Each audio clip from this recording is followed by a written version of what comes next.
We made it, y'all. I mean, I made it. I think these boys were waiting backstage for like an hour for me. Thank you all for hanging out, sticking with us, man. Fucking long day at work. So I appreciate y'all as always.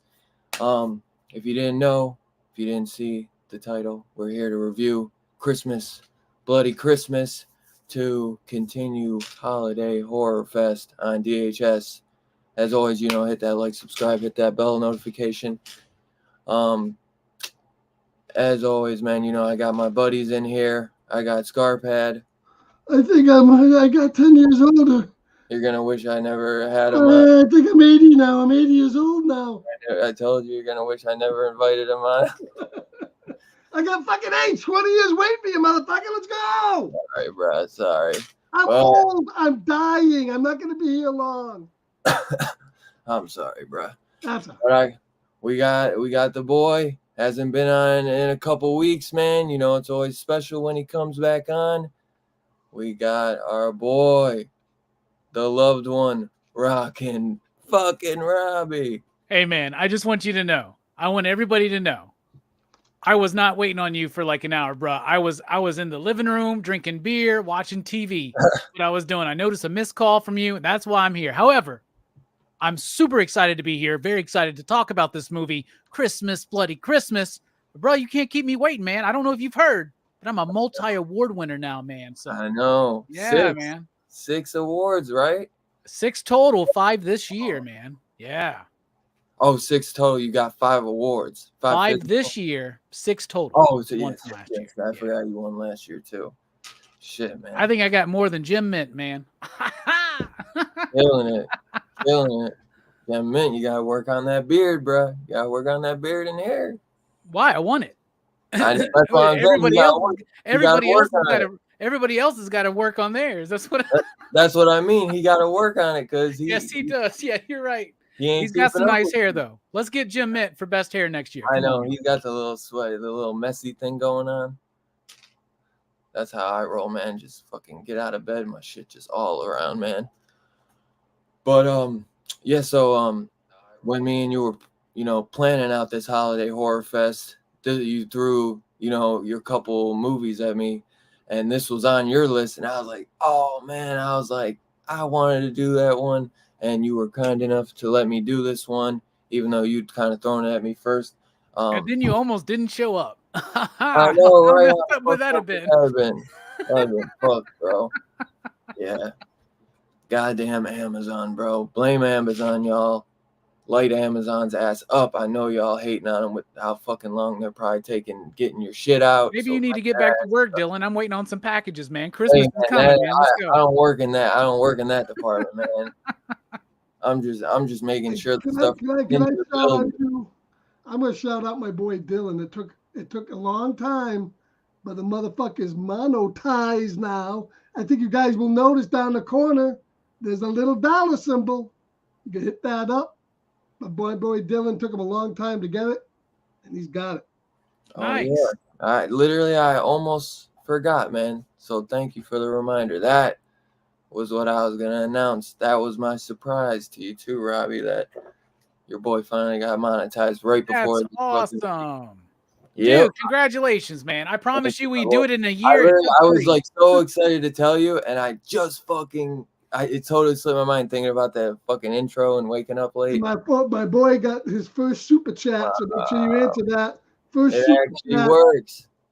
Yeah, you got to sing a song, Dylan. That's how it works. No, I'm not you, man. I can't rap, bro. I cannot rap. I'll give me a fucking drink and chug it down like you, though. How's that look, Dylan? Dylan, how's it look? The first one. Oh wait, I'm on StreamYard, so I wondered it doesn't let you like pull it up. It's in the chat. If you go to Yeah, comment. click it. I clicked it. I'm not seeing. Oh wait, here. There you go. I was clicking. There's like one in the top left corner. Wow, it worked. Buddy.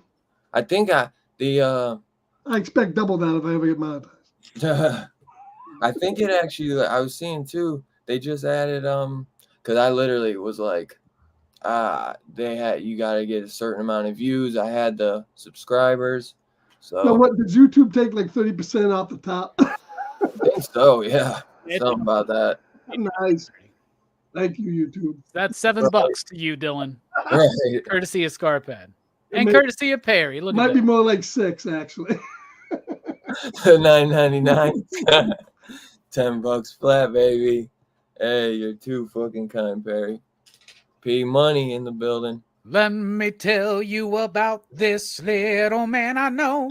His name is Dylan. Now you gotta get some kind of music to give away. Now you gotta get B-roll. Yeah, dude. You gotta take shots, eat jalapeno peppers. You gotta do lots of crazy shit now, man. Get one of those. What was that?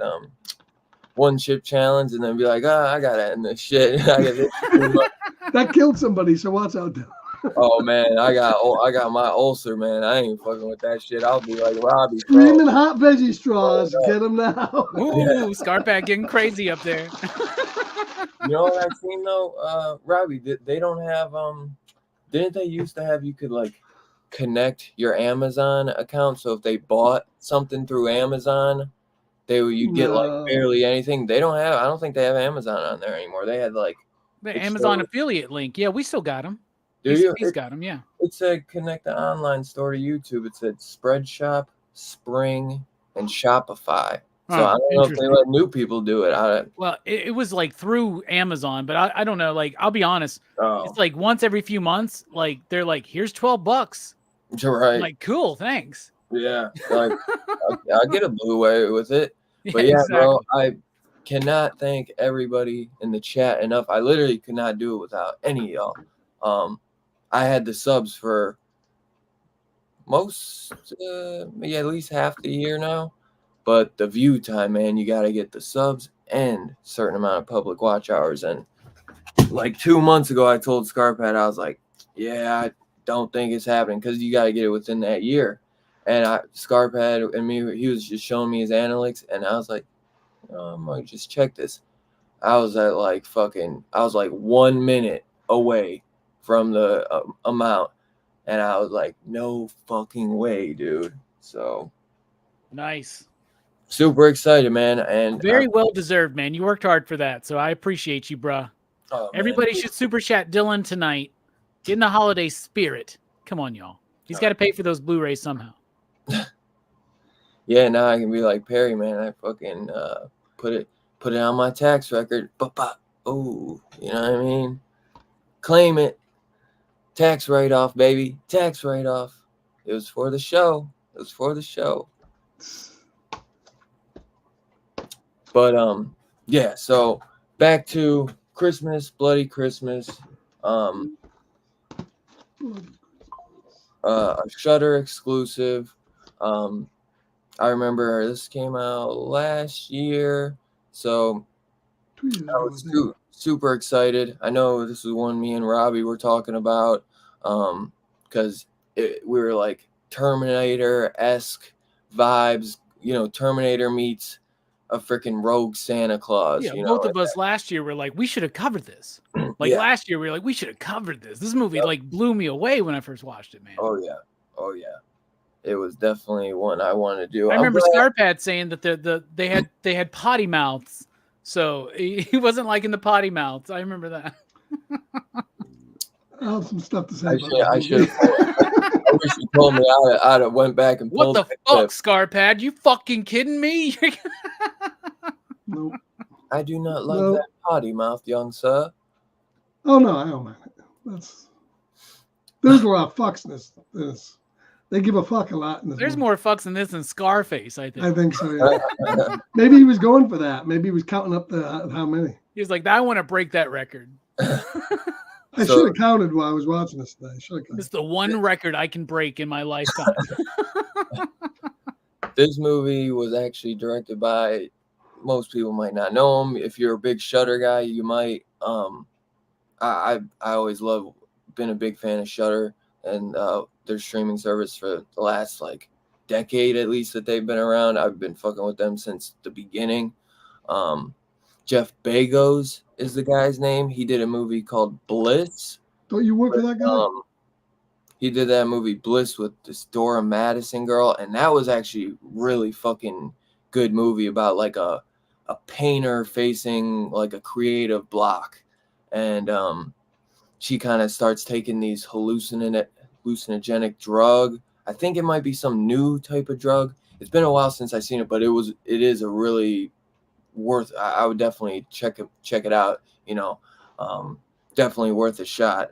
And the chick's pretty good looking in it too. He also did a movie called VFW. Looks like they both That came was a out. good movie. I like VFW. Was a good movie. Yeah, I was gonna say if you didn't see Bliss, a lot of people I know liked VFW. That's got a great cast of like OG guys: William Sadler, Stephen Lang, Fred Williamson, Martin Coy from AKA the Cobra Kai villain, or the Karate Kid like Sensei, and David Patrick Kelly, George Wendt, like these old kind of like classic action guys, and they're all ex-war buddies, and they get stuck in a bar during, what was it? I think it's like I want to say they get stuck in a bar when The bars get closed down or something. relentless army of drug-addled punks Right. try to like punk out this girl or something. But that's a really fun one too. So when I saw he had another movie coming out, let alone another Santa movie, we over the years we've gotten some more Christmas movies. Got a few this past year, or just recently we had a couple come out. And one I'd actually like to review at one point. Me and Scarpad both were watching that Creature is Stirring. That was actually really good. 75% of it. Most of the time, these Christmas horror movies aren't always the best. They're usually kind of dumb, play fun.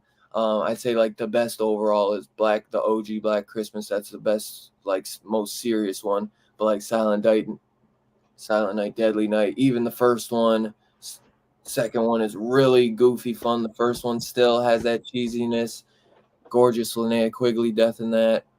Violent Night was a recent one that we got. That was, I guess you can kind of say this is really a horror movie, but oh, dude, those kills in there, I would definitely Yeah. put in the horror realm. Yeah, it's definitely more like an action movie. It's like Yeah. Die Hard with Oh Santa. yeah, it's Right. like Die Hard with Santa, Yeah. but with horror kills. Yeah. John Wick's meets a Santa killer, or whatever. I agree But with Warren though. The best Christmas horror film is Gremlins, and I got to give a special shout out to Christmas Evil, which is something Yeah, we I heard covered that on was good. PCP, and I love that movie. Love Dude. that movie. you're gonna let me know you were short on freaking Silent Night, Deadly Night. I'd have fucking jumped. I wouldn't even had to watch that shit. Yeah, well, I should have let you know. Right? I mean, it would have been of the moment because like I half know. my panel forgot about the damn show. That's what I heard. I felt bad, but I figured you probably thought like, he fucking, who knows if he's working or what. So, Well, you're a busy man. You know what I'm saying? So, well, you know, but you know, if I got the time, I'll always jump on. well, fuck. Let's go ahead and break kayfabe and let's do it this right now. For March Madness, we're kicking it off on PCP Movie Night with the original Invisible Man from Universal Classics. Ooh, So I would love to have you two on board if you guys want. I'm down. I got space for you if you want it, man. So I'm You're not doing a 2017 one? I love that one. No, you guys- I had to tell Jelani too. I had to clarify. It's like, no, we're doing the 30s one. And he's like, okay, good. he's like, you try to trick me, motherfucker. I'll leave. You know, I don't play that shit. But Dylan, have you seen Christmas Evil before? I've seen clips. I know. Bro, you got to watch it. I know. You're my homie. You and Scarpet are my homies that stood by me for like Henry, Portrait of a Serial Killer, and Martin. You know, like we those weren't. are two of the best movies ever. Those are two great movies, and they're like psychological studies of like a killer, and that's what Christmas Evil is, that's man. what I. It's a little bit slower paced to begin with. Yeah. Throw Deep Red on top of that, and you got three of the fucking best movies I think I've reviewed on this show. Hell yeah. I know the cover. I think Vinegar Syndrome did that, like that green cover, and it's like the yeah, I picked that up this year, man. I watched it for the first time last year on Joe Corallo's recommendation, and so this year we had to cover it, so it was fun. That'll be one I watched this year. I know Didn't Joe Bob do that movie? I think he did Christmas Evil. No, he did Don't Open Till Christmas. Maybe you're thinking of that one. That one is not a good movie, but I do like it. So we might be doing that one next year on PCP. Hey man, I think Holiday Horror Fest is here to stay, baby. So dude, I'm down to do it every year, bro. Every year. I love these thumbnails that Mike put together for us. As always, great. Shout out Mike, man. Fucking awesome, killing it as always. Yeah, I'll definitely give that a watch. I'll give that a watch this week, man, for sure. That's one, because I think I'd always wanted to pick up the Blu-ray for that, and I never have. So I'll have to look. It's probably on Shudder though, I bet. But if you say it's like that, if you're comparing it to Henry Portrait, oh, dude, I'm super fucking hype. I really liked it. I rated it as high as Silent Night, Deadly Night, but I think it's a better film. So. Yeah. Oh, nice, dude. Yeah, I believe I know it was in Search of Darkness. It was clipped in one of the second. I'm not sure. During the first one, because they talk about holiday horror, right? Yeah. Is that the first one? Maybe the second one. I don't know. I get them all mixed up now. I just started watching In Search of Tomorrow, by the way, and that shit is awesome. You're still gonna watch that movie. It is good. It's 5 hours long, so it's a tough one to. I've been watching it while I fall asleep at night. Yeah. But movies gonna play. Half hour every here and there, you know. There's a lot of movies in there that I'm not like I'm unfamiliar with that I know Scarpad knows. So I'm excited. Like they're doing a part 2. Nice. Of course they are. Of course. Because they left out some stuff. In 1982, they left out some movies. Yeah. So. Definitely. I am so hyped for 90s, and I saw somebody, this guy I follow, and I was on a show once a while back. He had, I think maybe, I don't know if he bought or if In Search sent him like the trilogy pack, because now they have like an 80s trilogy pack where all 3 come in one case, and they had said they were going to do the 90s, which we know about because they put up the pre-order, 2000s, and then they wanted to go to the 70s after the 2000s. Yeah, they need to do 70s, man. They need to do 60s and 70s. Yeah, 60s would be great, like with Hammer and all that. I think they could do the 60s and 70s together, actually. I don't know, man. 70s, there's a lot of good stuff throughout every year of the 70s. Like, we're talking like Last House on the Left, Hills Have Eyes. We're talking about Halloween. We're talking about Suspiria. Yeah. Deep Red. Like, they don't always Texas have to Chainsaw Massacre. Yeah, that's 3 parts. Like with the 90s, they're doing a part 1, part 2. They should do one for every decade. So they could even do, yeah. I'm ready for the 30s, bro. That's one of the best decades of horror. Like, no shit. Fair. People don't even people sleep on it. The 1930s. That's the shit. And sci-fi, they need to go all the way back to the 50s for sci-fi. I mean, that'll be In Search of Yesterday, is what that one's going to be called. Robbie, you should go fucking work for him. Vinegar Syndrome just announced a documentary for one of my favorite freaking horror guys on the planet. Stephen King is getting his own documentary. Oh, nice. Syndrome. You know, So- one of my life goals right now at this point is to be one of the panelists or one of the interviewees on one of those In Search of documentaries. God, I would love to do that. Hey, I'm monetized, guys. Come on. They seem to use a lot of the same guys though in all those. Yeah, they got like Yeah, but they need some new blood. I know that they Joe would love some Rock and Robbie in there. Joe Dante works either way on sci-fi or dude, horror. they got like Dead Meat. He's a YouTuber. Cinemassacre. I just started watching his stuff. He does Kill Count, right? Yep. Dude, I just started watching his stuff in order to keep the Saw franchise together in my I know head. they got that Brandon Tennell dude too. Yeah, Brandon's cult movies or whatever, right? Obviously, James is a part of that. James Rolfe and Oliver Harper is the director of In Search of the Last Action Heroes. He does Oliver's movies retrospectives or whatever, which is, in my opinion, the best like movie review, nostalgia movie review show out there on YouTube. Is Oliver Harper. So everybody needs to check him out. He's in all of these In Search of. He's kind of like, I think, a big deal behind it. So Yeah. Anyway, just let them know. Like, I'm totally down. You want to do In Search of Darkness, the 2000s, the 70s, the 80s, the 90s, whatever you want to do. Tell them to call me. Like, I'll do it. I'll make time. Dude, you'd be good for it too, man. And it's like they just really, it's like they get you in a room, and I feel like it's not like they like are going through. They're like I feel like they almost hand you like a spreadsheet, and they're like, these are the movies we're gonna talk about. Well, I know how they kind of do that shit now, right? So what they do is a lot of those people film it themselves, and some companies will actually send you like, because I was supposed to be a part of a Stan Lee documentary, but it all fell through. But like that was the deal there. That like they were like, well, we can send you some stuff, and you send it back, or you just film it on your own. So you're doing like a Zoom call, right? And you're setting up. So like the Dead Meat guy's probably like in his spot. He's got his like camera set up. Like a lot of these people are filming themselves, and that's why they're at where these dudes aren't going across the country. You know what I'm saying? Like meeting. That would be rough. Yeah, that would have been. And I think they get a lot of their interviews from the big celebrities at horror cons, where they like get a press pass and set time up for it or something like that. Do it on a green screen. That would make sense, definitely. Yeah. Yeah, I was just curious with the YouTubers, like, because they all have like that black backdrop and they kind of do it, but that's probably easy to do, you know. So, and obviously they have, but yeah, they send you a list of questions too. So. Oh, okay. Yeah, that makes sense. I never thought of it like that because I always wondered. I was like, do they go around and that? I was like, maybe that's why, because you could tell like they had some stuff kind of pan over from 1 to 2. Like you could tell they've kind of filmed some stuff then, and then they kept it for part 2 because they obviously probably knew they're like, if this does good, we got. Yeah, you know, and when you watch In Search of Tomorrow, you realize that they have a lot of the same people in the same interview, like doing for both, for In Search of Horror or In Search of Darkness and Tomorrow. Like Clancy Brown, for instance, right, is utilized that way. Yep, I do, man. I love those documentaries. Those I cannot recommend those to any, like even upcoming horror fans. Like that is the best documentary for anybody looking to get into horror, sci-fi, or if you're just a fan, if you're just a pure fan of it and always have been, no matter what, because then you'll be like, oh my God, I remember that movie.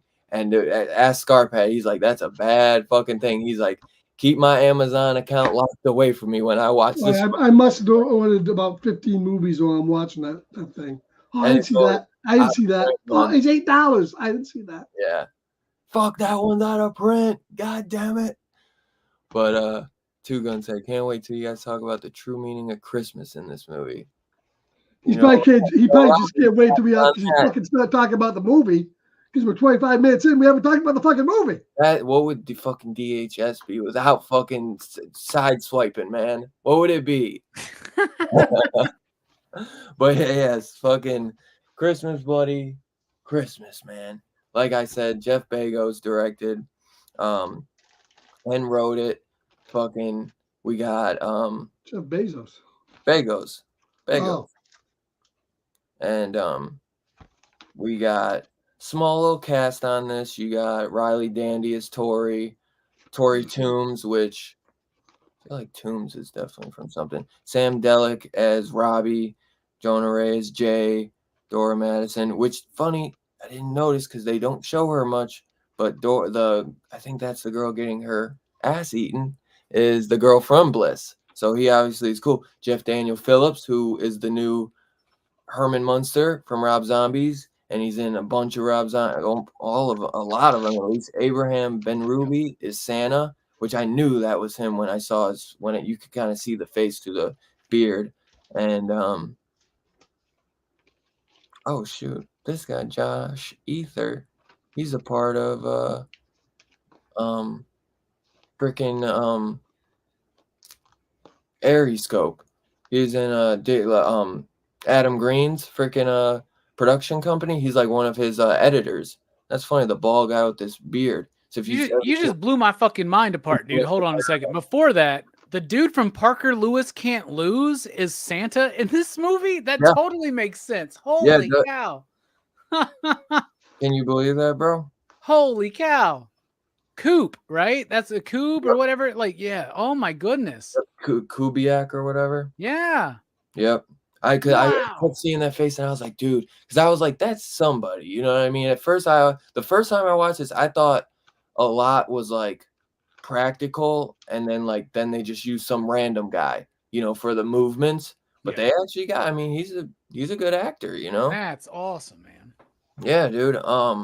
So I know Scarpel. Hey, I won't spoil it for you, but Scarpad does not care for Tori and Jay, or Tori and Robbie, and I knew Scarpad didn't like Robbie. Yeah, I'm not gonna lie.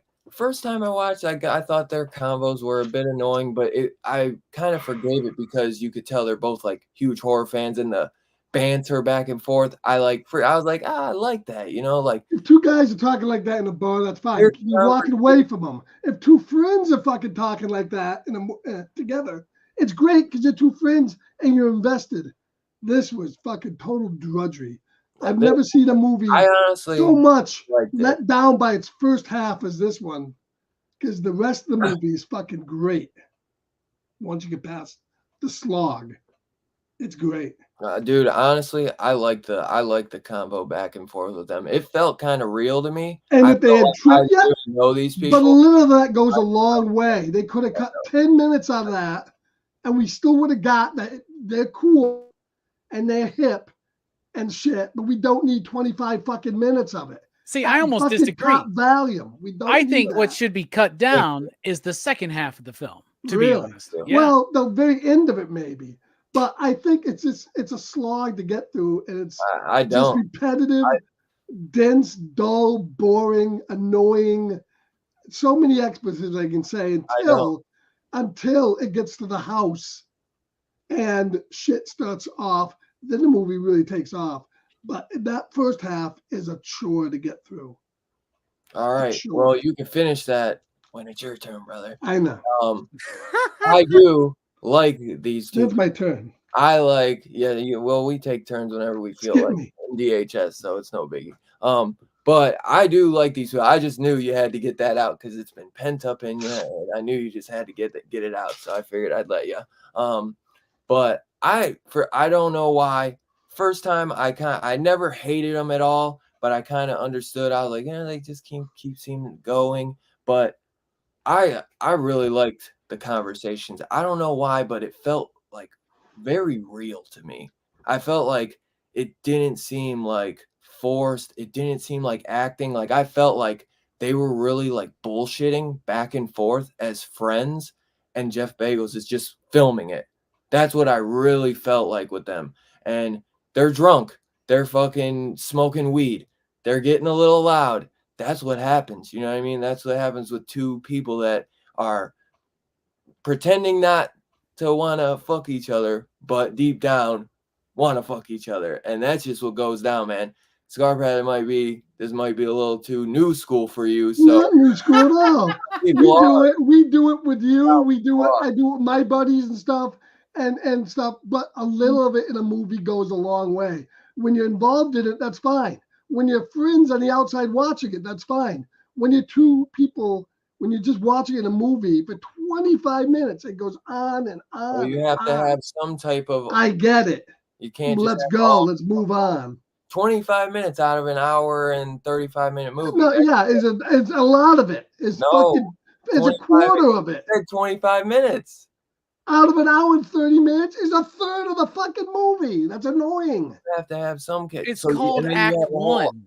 Exactly. I mean, it's just Act It's One. the longest man. Act One ever in this fucking. No way. It's an get the hour and like 37 minutes. And second off, that's what it is, man. You can't have killing the whole time. And at least you're getting fucking sex scenes. You're getting assholes eating and shit. Like, how do you not like that, Mr. Blood-sucking freaks lover? Like, come on. First of all, the chick was out the door after he fucking ate her out. I had to fucking change the record and get a fucking snack. Fuck her. Talk about no reciprocals, man. He had that butt all up. That night wasn't over. It got interrupted. She got dressed. Exactly. It was over. No. Not if Robbie knew what really to do. Right. Once that jacket went on, it was over. But Until obviously, Santa showed. I know the lights in this. Some people might think it's much, but dude, it's fucking Christmas meets Suspiria. You know what I mean? Like that type of light vibing. You know what I mean? It's like that's what they're going for. It's neon. Some people, they might not like it, but if you have seen Bliss, you will understand that he kind of goes for that kind of. He goes for that kind of hallucinogenic aesthetic at times, you know. And this is a Christmas movie, and I like that he did something different with those colors and oh yeah, the reds. movie was shot very well. You know, that pinkish and purplish color. I think this guy was hot, big time inspired by a lot of horror films, and you could see with the banter between these two people that he is a huge horror fan, and I love that, man. Yeah, I got that. Talk about, Pet Sematary 2 is better than Pet Sematary 1. I love shit like that because I literally felt like that is combos. Like if I found a fucking chick that loved horror movies, this is the type of combos we'd be having right before we get down to it. You know what I mean? And I'd be like, Pet Sematary 2 is better than 1. I'll agree with you. Pet Sematary 2 is damn good. I'm just saying, there's nothing wrong with it. I thought it was good. Goddamn time. I'm walking out, bitch. I had no problem with anything they were saying. They just needed to say less of it. You know, they had cut 10 minutes out of this movie, and that part, it would have been perfect. It just went on too long. Is all I'm saying. I disagree, but I enjoyed this film immensely. I think the Santa guy is great. His movement is great. Great kills in it. Some up close stuff, you know what I mean? Some of the kills, but you know, like the J guy gets fucking split in half. You know, you got he only hit him on the head once, and his whole body fucking split in half. The black girl with the curly hair in the bathroom gets a freaking face smashed into. I mean, there's some great kills in this, dude. They have no holds bars. There are, you know, this Santa Claus gets bloody, dude, and I love it, man. And you know, you get that setup with the toy commercial in the beginning. Kind of reminded me of like a Small Soldiers type thing in a way, you know. Which I know me and Robbie, huge Small Soldiers fans. That's always one of my favorites, bro. I fucking love that shit. And Channel 83. They're like freaking this thank God the thing's gonna be gone by Friday, and it's like Friday ain't quick enough, honey. That thing's gonna fucking go berserk in a couple minutes. But yeah, dude, I love this chick in this, man. She's like my dream girl, honestly, man. Fucking freaking the sheets, man, and she gonna watch a horror with you right after, man. I gotta address something in the chat real quick. Ain't nobody ever out there given or receiving oral sex with nothing in return. Like for real, that happens. Yes. Yeah. How many people, raise your hand if you would love to receive oral sex and not have to give anything in return? Okay. How many people have given oral sex and not gotten anything in return? Yeah, that's the way it goes. Yeah. Like sometimes it's like, That's the way it goes. Ain't nothing hotter to me than making someone come. Eating ass, eating pussy, whatever the fuck it is. The sex in this movie was top notch. It didn't need Linnea Quigley to make it top notch. Like, this is some hot ass movie, man. I'm saying eating ass, eating a girl out. Like, that's what it is. And if any dude is down with the idea of getting a blowjob and like, then like, you know, watching the rest of the game and eating some Cheetos, ain't no difference here. That's ain't no wrong difference too. here. Absolutely. Ain't no difference here. Head is head, bruh. Come on. Yes, sir. Whether it's giving or receiving. Man, Come on. I don't know how many people have said like I didn't just get head. Like girls all the time, they ain't in the mood to go all the way, and they're like, if you really need it, just fucking top you off and call it a day. And there's times where, you know, they're just like trying to go down on me before I go to work. You know what I mean? It happens, man. I think it's happened on a show one time, Dylan. I plead the fifth. I just remember that night we were all like, Dylan's getting a blowy right now. I don't think I was. I challenge everybody, dig through Dylan's catalog, give him more watch time, try to figure out which one I'm talking about. I know, I'm wondering which one too. What's up? Well, look, all the old Dylans had peanut butter jars in the background. Go figure. I did not. I just had Big Boy Bane in the back. I can't help it if he loved peanut butter. I bet he did. But yeah, so yeah, I definitely really enjoyed it. The whole look of the movie, everything. It's kind of even got, you know, like even when there are like regular shots, like it kind of has that graininess to this film. Like I would believe this movie was shot on film for a second. I think it's shot in 16 millimeter actually. Okay, that would make sense. That would definitely make sense. So overall, Robbie, thoughts on this? Because I know you saw it last year, but I feel like for all three of us, we watched it last year and then we went along. So it's not like we're not watching this Christmas movie all through the year. So it was nice to kind of revisit this one. I was really excited to. It was great to revisit this movie. I loved it just as much as I did last year. I think it's one of the greatest Christmas horror films I've seen. I love the performances in this movie. I think everybody feels very authentic and real and grounded. And I also feel like the script is incredibly well done. It's like, I love good dialogue. And this is like, it reminds me of like the indie films of the 90s where like if they were dialogue heavy, they were dialogue first. Movies, I'm talking about things like Clerks, Dazed and Confused, Reservoir Dogs. Those are like dialogue heavy movies. They use a lot of foul language, a lot of pop culture references, and everybody tries to do that now. And it's not like an aesthetic that still works for me, but in this one, it really did. I have been to plenty of punk shows. I know plenty of people that own record stores and vintage shops and comic shops and shit in this town. And when we all get together and we drink, these are our conversations. And these are the flirtatious conversations you have when you're trying to get in someone's pants. You know what I'm saying? And I love that. Like you were talking about, that chemistry between the two main characters absolutely rocks for me. I love the entire first act of this movie. And it's one of the only horror films where I go, oh man, if that's over and now we're getting to the killing, okay.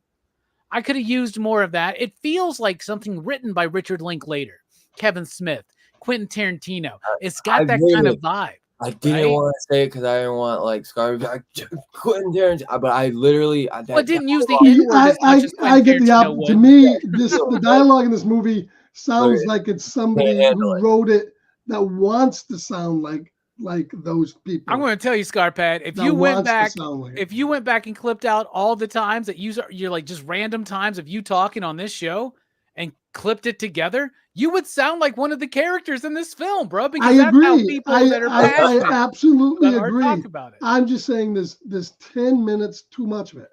Okay. It's fine. It's actually, dialogue is fine. They just needed to trim about 5 or 10 minutes out. And then it would have been perfect. Well, the 10 minutes they would have trimmed out would have been the ass eating and the pussy eating. So I don't know how I feel about that, Scarpad. All right. Oh man. No, leave that in. Love a little nudity and sex, leave that in. Just trim it a little bit. That's all. So in fact, the scene they could have trimmed totally. was the scene that was between when she visits her friend in the record store, and when they go to that scene where they're in the bar before bar? that. But That the could have bar been trimmed a little establishes bit. the police force and their relationship with the police force. Yeah, well, still think it's the wrong way of doing that.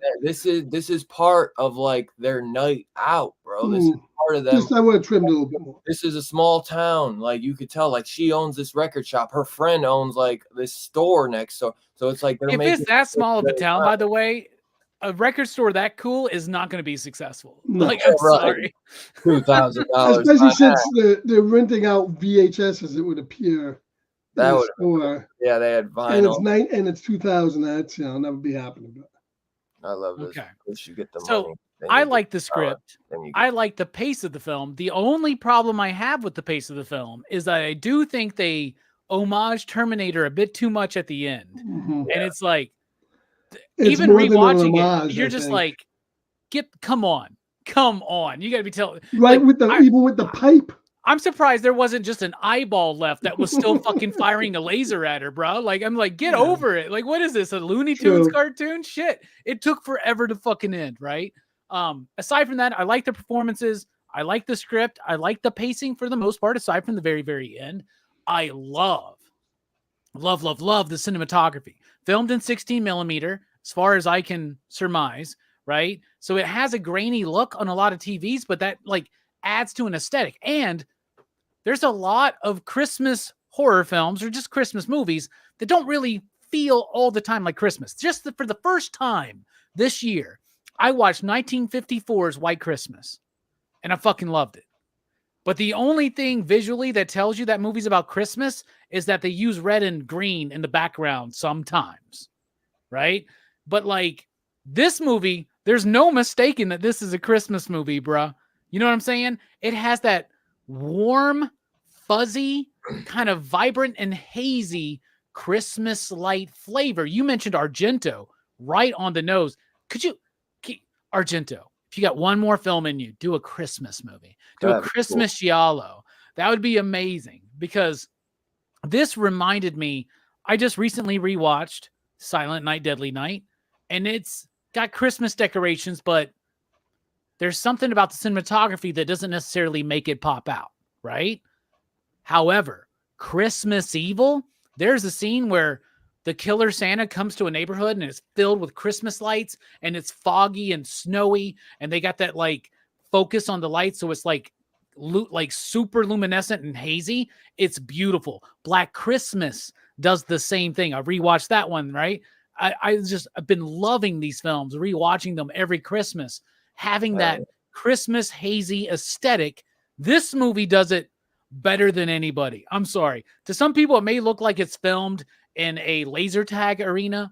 I don't give a shit. To me, it screams Christmas. So I love that cinematography. I love the pace. I love the editing. I love the visual effects. Most of them practical. I don't think there's a single CG shot in the film, to be honest with you. I think this movie's fucking awesome.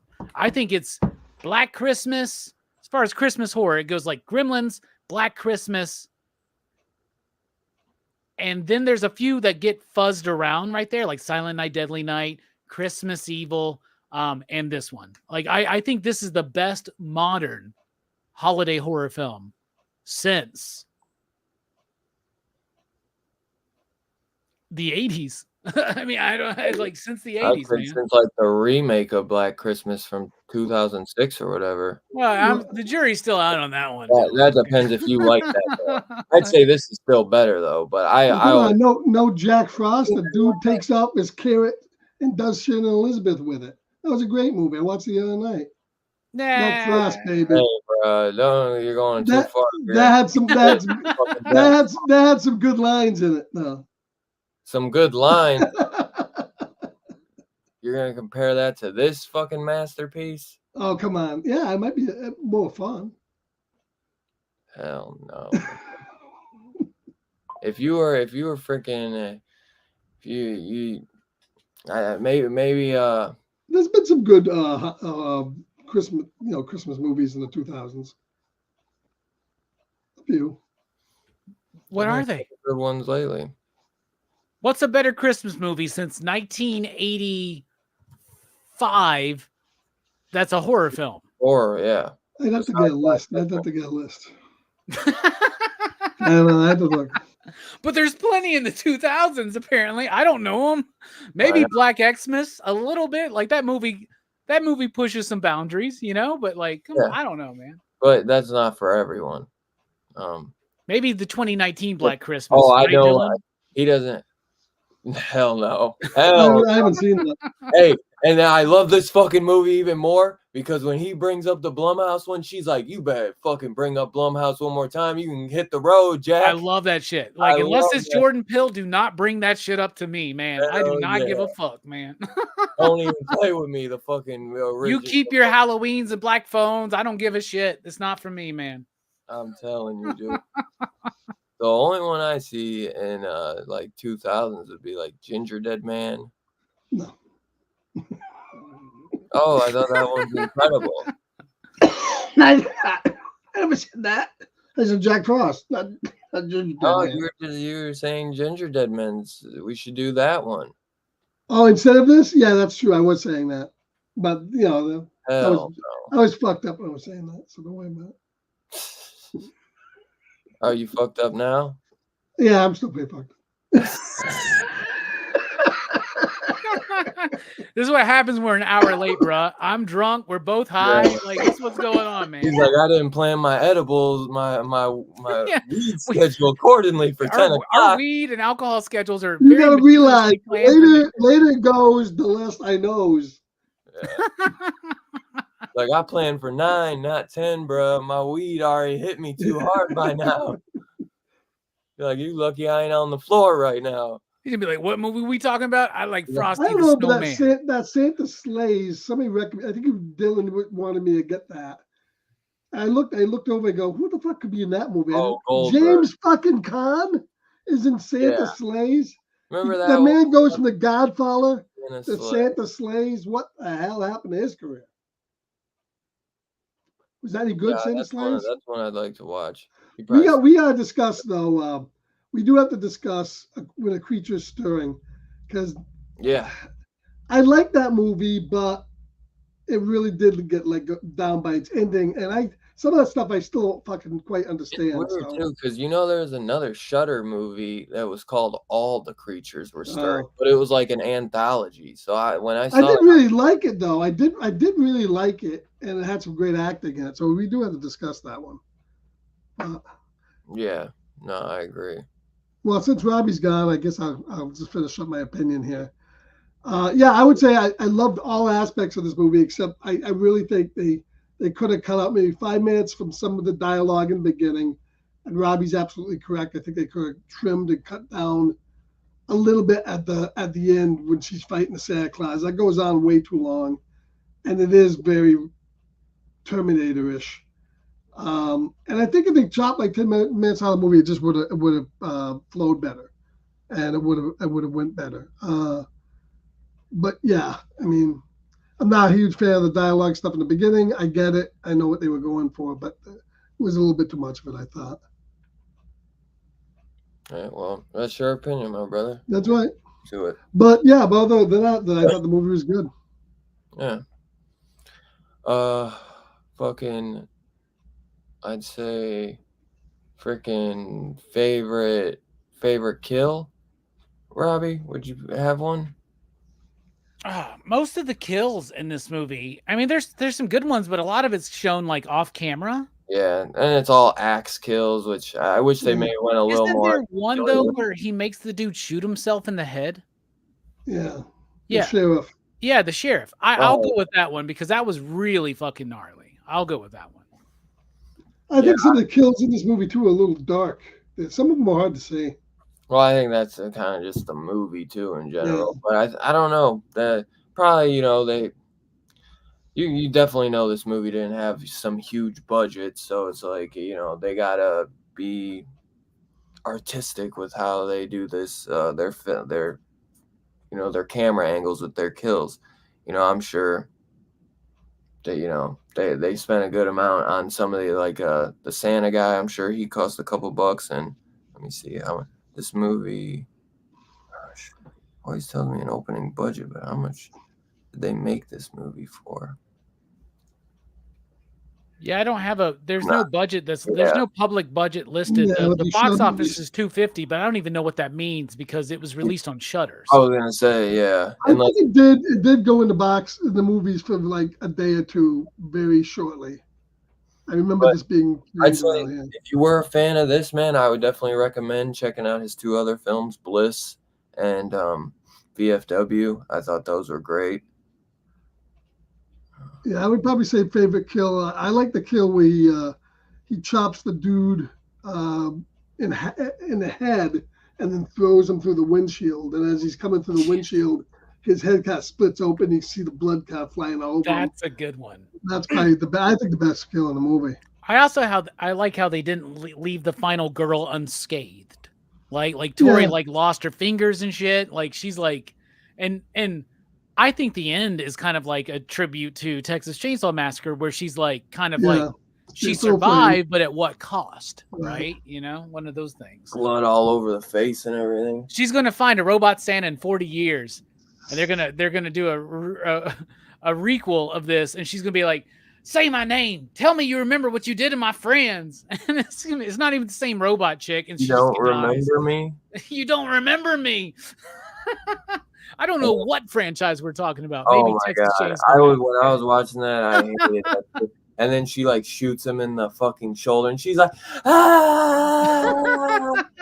Doing that like evil ass laugh. I was I also still like thinking- that movie though. I still like. I was also thinking, in I do what world is she getting a Hummer from the fucking guy in the other room? The music is blaring, and her sister and husband are upstairs. Her boyfriend's upstairs, just like, it's sleeping through all that shit. They Yeah, must no be really shit. proud. Like I've been in that position on both sides, and there I ain't would've no way pissed. anybody's sleeping through that shit. Yeah, that was a little goofy.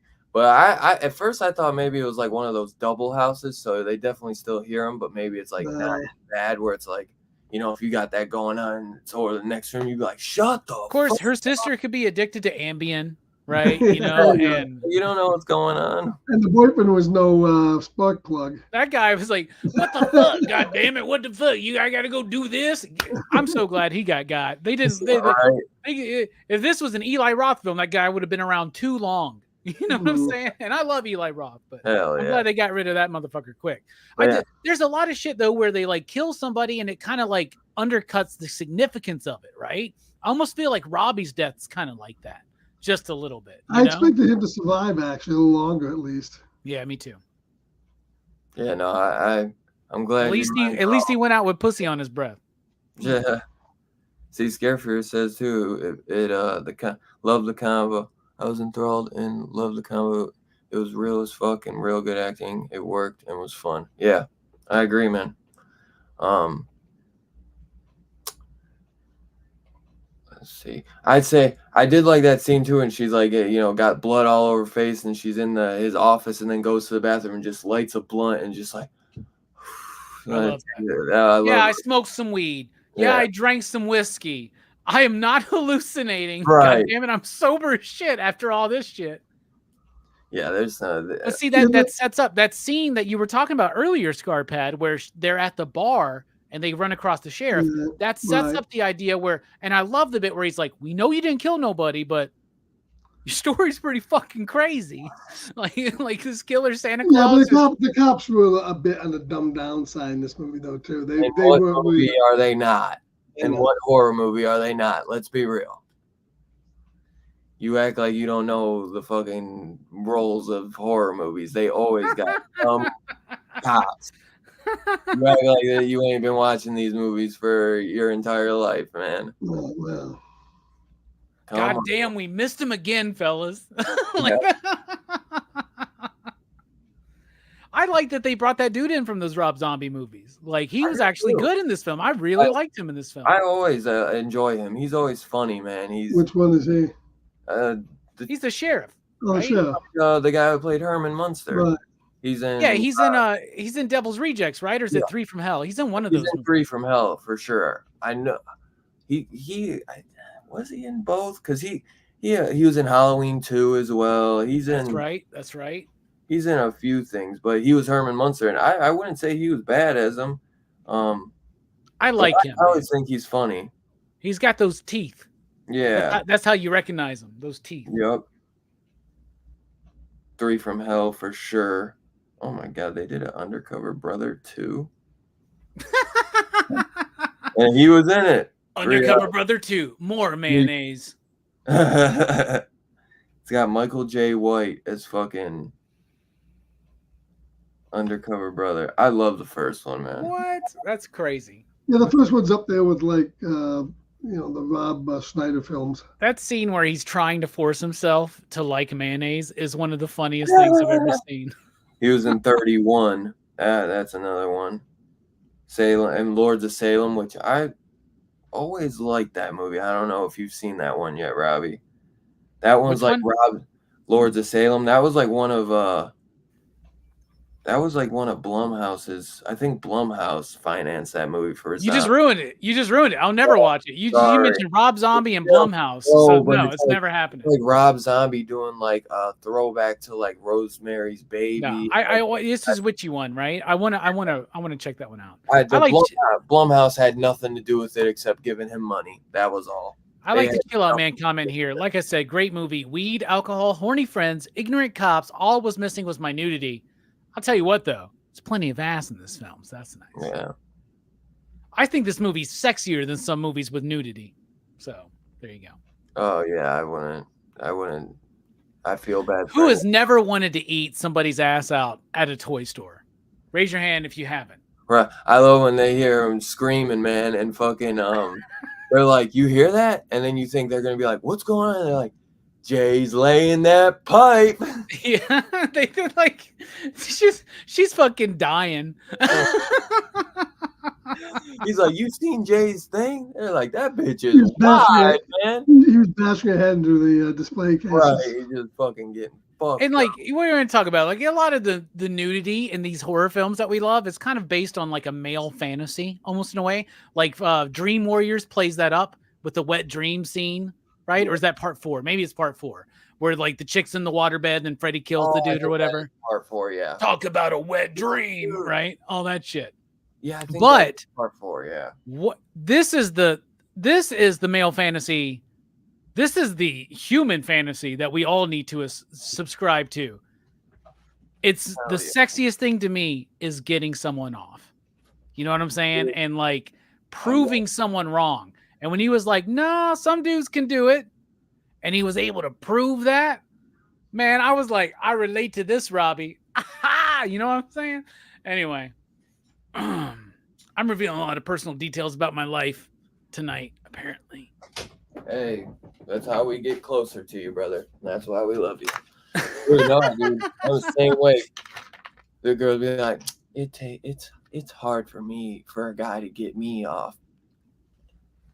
I bet it is. I've talked to dudes before. Dudes don't know what the fuck they're doing for the most part, man. It's like that bit in Revenge of the Nerds, right?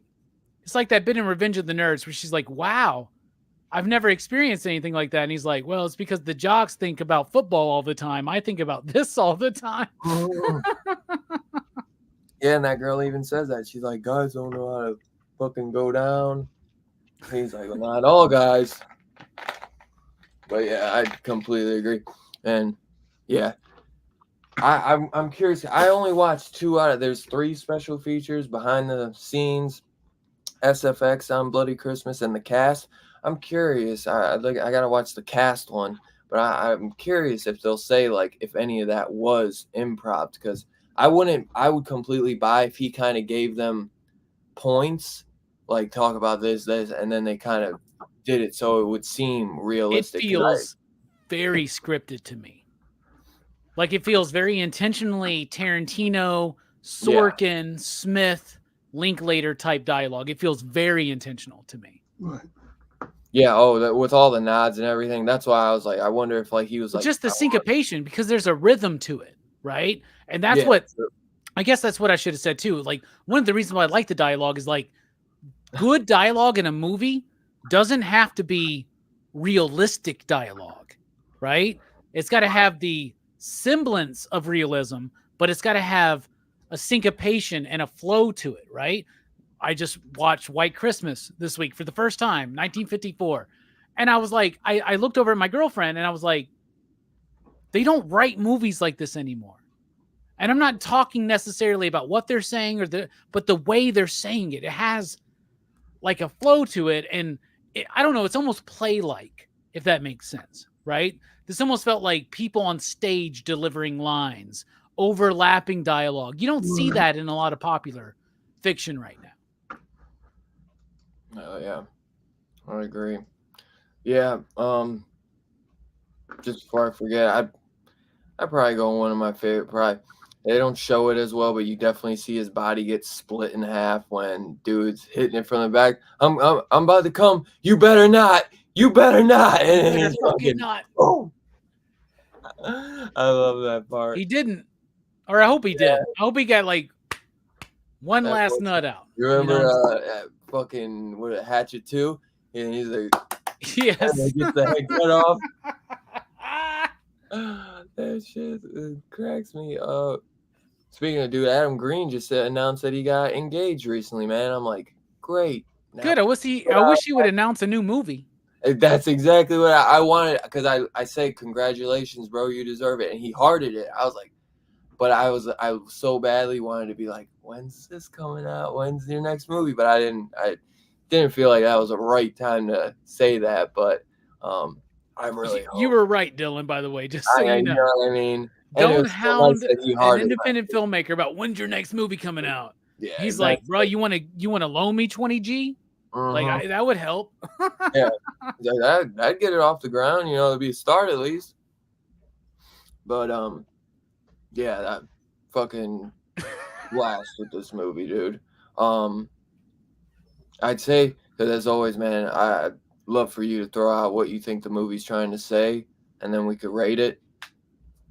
Jesus. I know everybody likes asking me this because it seems like I pull a lot of stuff out of movies, but this one's going to be kind of difficult. Here's what this movie's about. This movie is about the ridiculousness of songs.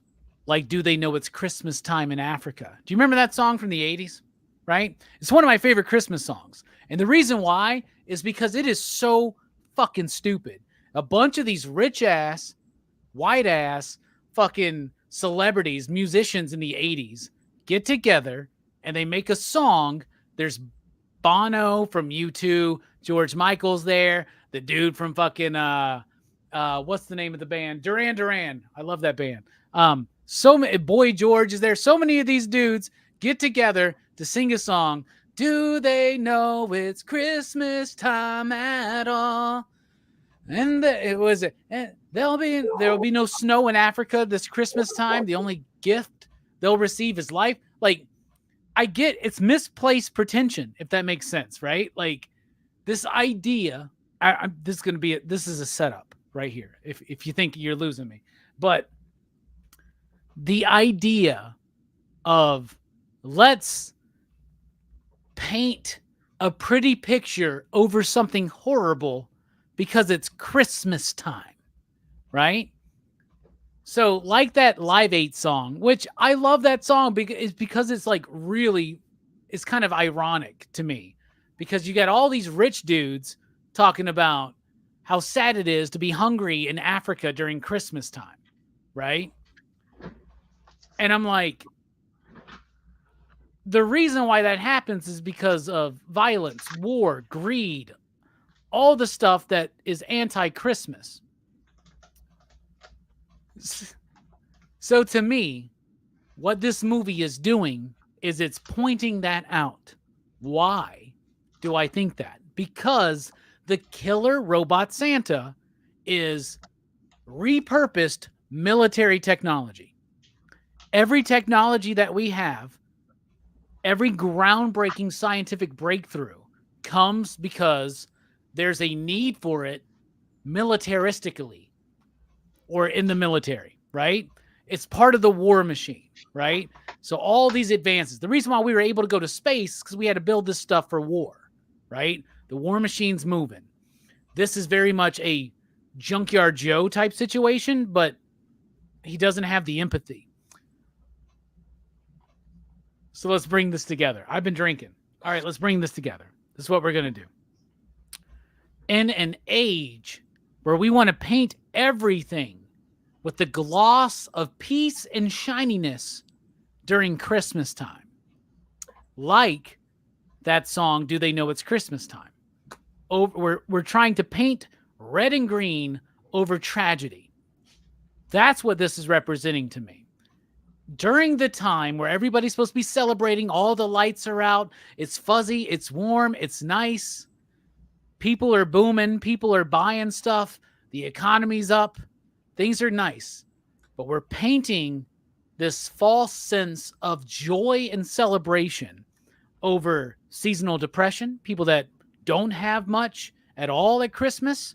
And I'm not just talking about here in the States, I'm talking about around the fucking world. There's some major problems. And a lot of these problems are brought on by the military industrial complex. Eisenhower fucking said that. We need to go back to that idea. So that's what this movie to me is, a militaristic death machine, war machine, Santa Claus. He is painted as something joyful and celebratory, but is actually a marching death machine. So to me, this movie is representing the preposterous nature of painting joy and celebration over death and destruction. And I pulled that shit right out of my ass just now, just so you know, bro. I love it, man. I love it. But no, it's true, right? Because he's kind of so it's kind of got, it's the Terminator vibe, right? But it's not the same theme as Terminator, which is dealing with fate, right? But this is dealing with the idea that this is a repurposed military like soldier, right? Yeah. But he's like painted like with this joyful gleam of Christmas, right? And Tori is lonely on Christmas. Like, think Black Christmas vibes. Margot Kidder's character in Black Christmas, very much the same character here, right? She's alone. That's the only. She just wants to get laid. It's speaking of the loneliness and the melancholy just a little bit, but for the most part, to me, it is about. And if you want to take all of that out, if that's too deep, it's just about the march of the commercialization of Christmas, trampling this small town. Santa Claus, this robot Santa Claus could represent the military. It could represent geopolitical situations. It could also just represent consumerism, right? So, I don't know. It could be, but that's a part of it. Yeah, I'm sure. No, definitely. Once you kind of said that. Hey, you chill out, man. Chill out, man. Will eat my ass. That's nice. Nice to know. I love Perry. Perry was like, I got head on the way from Wonka. Life's great. That it is, brother. That it is. But yeah, I was thinking too, you know, when you said all that too, it clicked. Like she's kind of, you could tell she's definitely lonely, and she probably, you know, she feels probably, you know, like she don't got much, and she's like, I don't like Christmas, all that, you know. She's like, I just want to go have this. I just want to get laid on Christmas and probably not feel alone and end up drinking alone. Like she kind of says, she's like, what do you want me to do? Go home and drink by myself and watch A Christmas Story? He's like, that sounds kind of nice.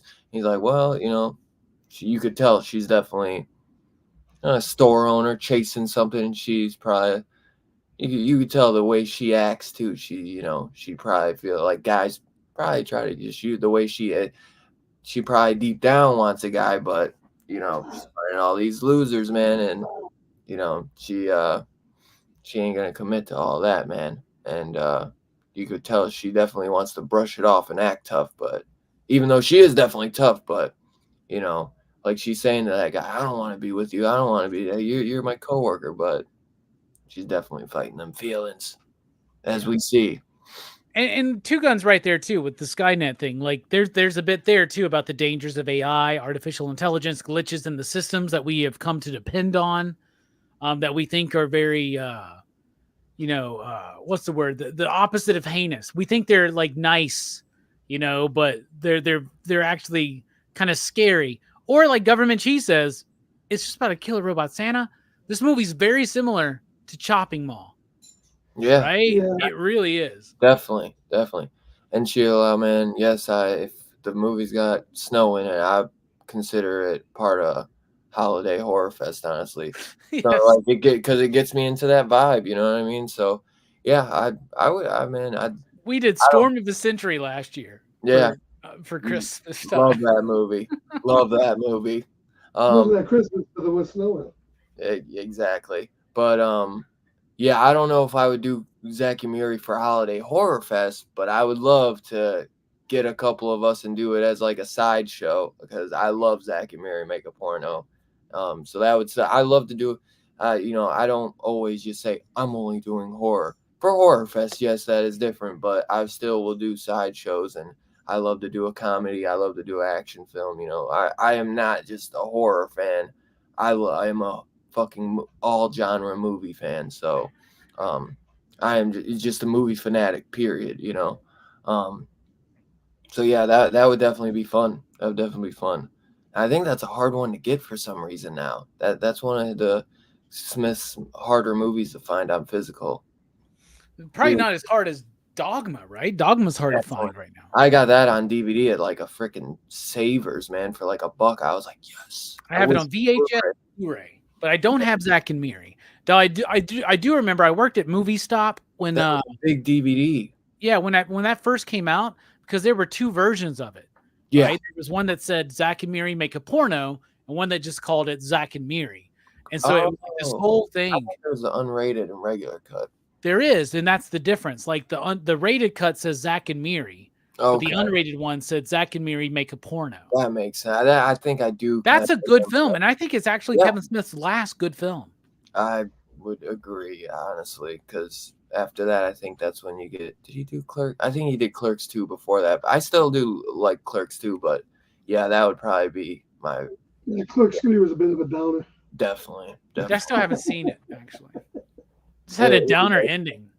Yeah, I know Scarpat wasn't. It's very depressing because it's him. It's like Empire, right? It's him after his heart attack and all that. And there is some good parts in it. Lords of Salem, favorite zombie film, dude. I mean, it's worth watching because there is some funny stuff in it. I'm glad you said that, Brad. That I wouldn't say my favorite zombie because I fucking am the biggest House of a Thousand Corpses fan. But it's up there, man. Lords of Salem is up there with one of my favorites as well. So let's rate this, y'all. And I got a nice little A-OK from my boy Two Gun coming up. So after the rating, don't go nowhere, y'all. You guys are gonna want to see what Two Gun sent. He always hits with the good shit, and he said he found me a bunch of nice, cool, random things. So you know it's gonna be some cool shit. He finds the best stuff. And I know Robbie has a little something because it wouldn't be a little show off if Robbie didn't have a little something from a little someone. I got a little something from a little something. One of them little fucking brought to life, one of them movies that you never heard of, but it's got someone bad as hell in it. This movie, I enjoy it basically all the way through. I remember watching the ending the first time, and I was just like, "This thing won't fucking die, man." So at the ending, I felt little like it could have cut a couple minutes, but I still enjoy the movie all the way through. I have a blast with it, and this is definitely on my yearly watch list for Christmas horror movies, without a doubt.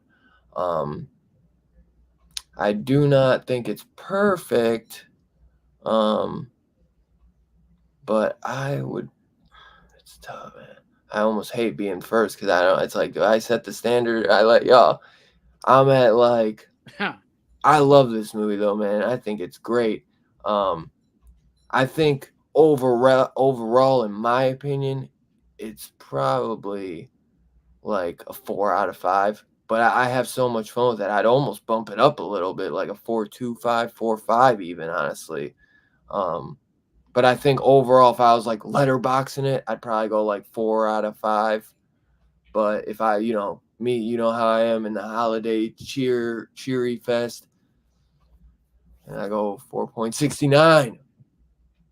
I think it's only right. Nice. I had a blast with this film. I love the style. I love the characters. I love the horror homages. I love the Killer Santa. I do wish that the kills were a little more in depth. So otherwise, that if they had some bomb ass kills, it probably could get a 5 from me. But I think that's the one thing that it is missing is some like, or at least like one big kill to be like kind of set the tone. Like where some movies they have that one big kill and then they have some smaller ones all throughout. But Instead of the commercials in the beginning, show us one of the other Santa Clauses going crazy, and a government official being like, "We have to do a recall," or something. Right. Instead of them kind of just saying like there was a recall on it, I'm gonna get it Friday. That like a Small Soldiers when you kind of see the fuck up of the chip. And they were kind of going for that RoboCop mock commercial vibe, and I think they could have just cut that off and more to Santa. Yeah, I agree. Because that part didn't fit the rest of the movie. Yeah. I think that's just kind of trying to let you know that it's like a toy that's gonna, this new big thing that's gonna be promoted. I think that's a part of the commercialism of Christmas time as well. But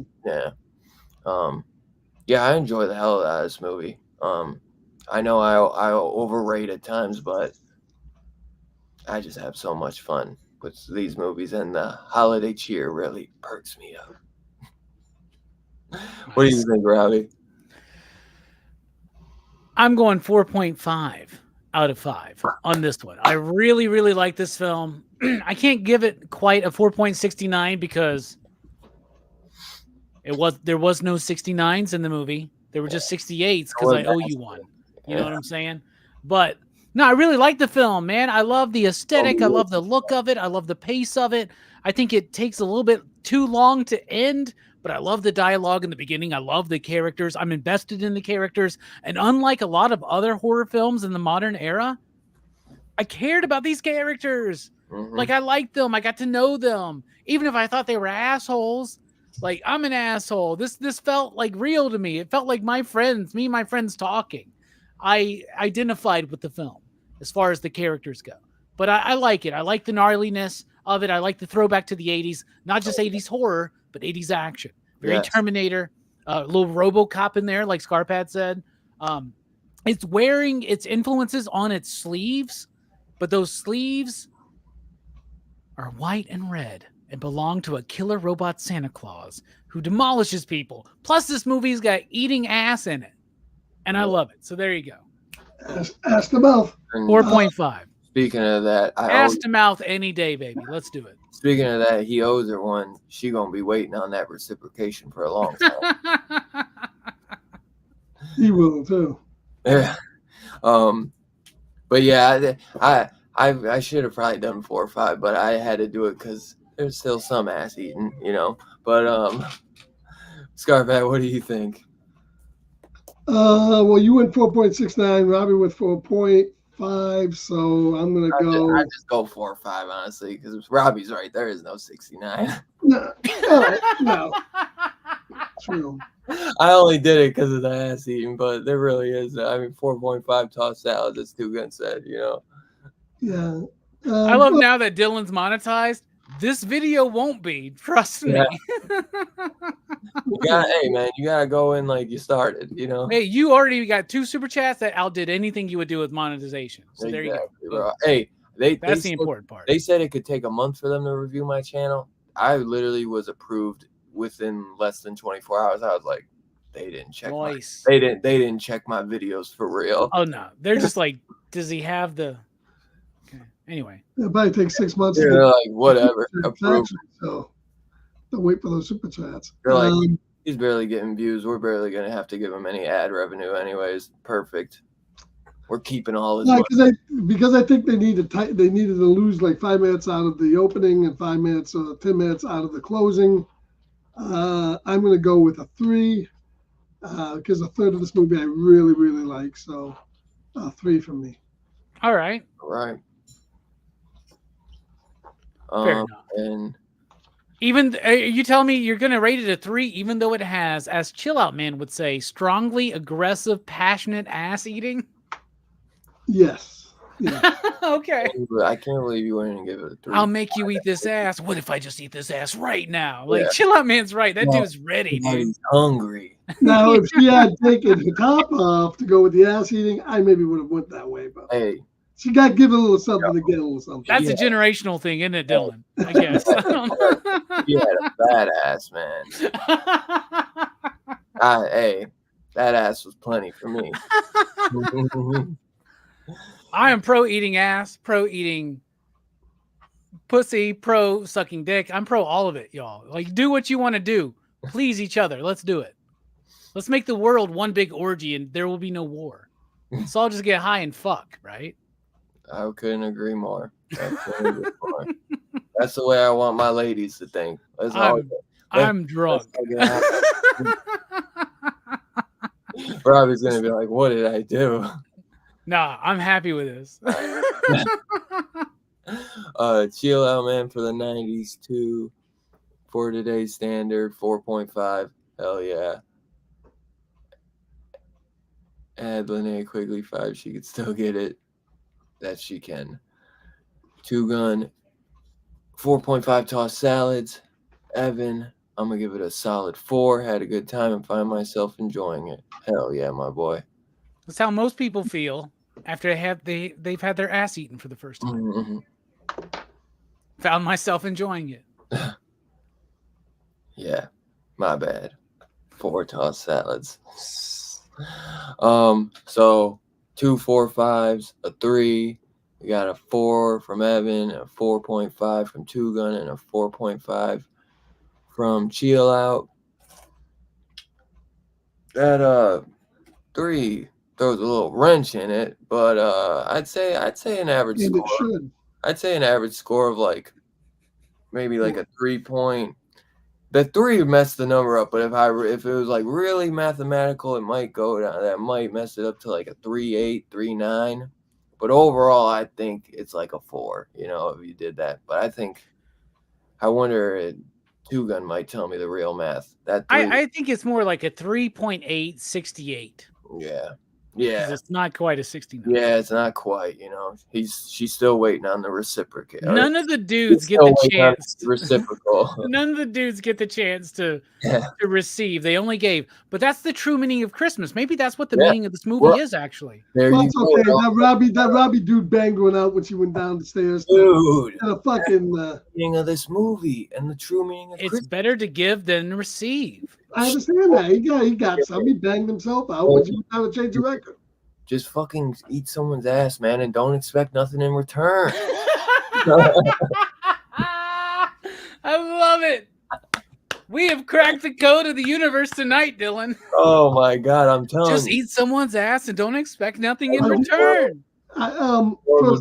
Scarpad's like, that's a bridge too Hold far. on a second. Yeah, I'll leave all the ass eating to you two dudes. If you really want it, man, go for it.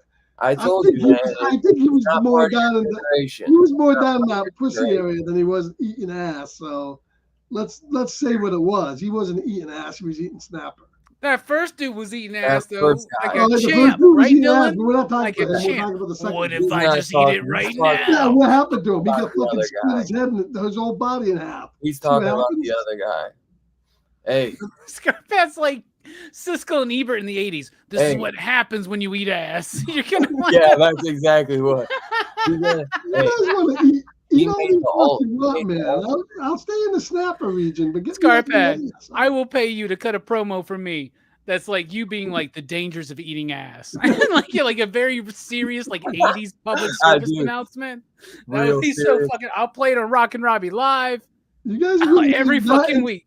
You're that into eating fucking assholes. Huh? Have you I talked guess- to your children yet about Oh eating ass? man, times have changed.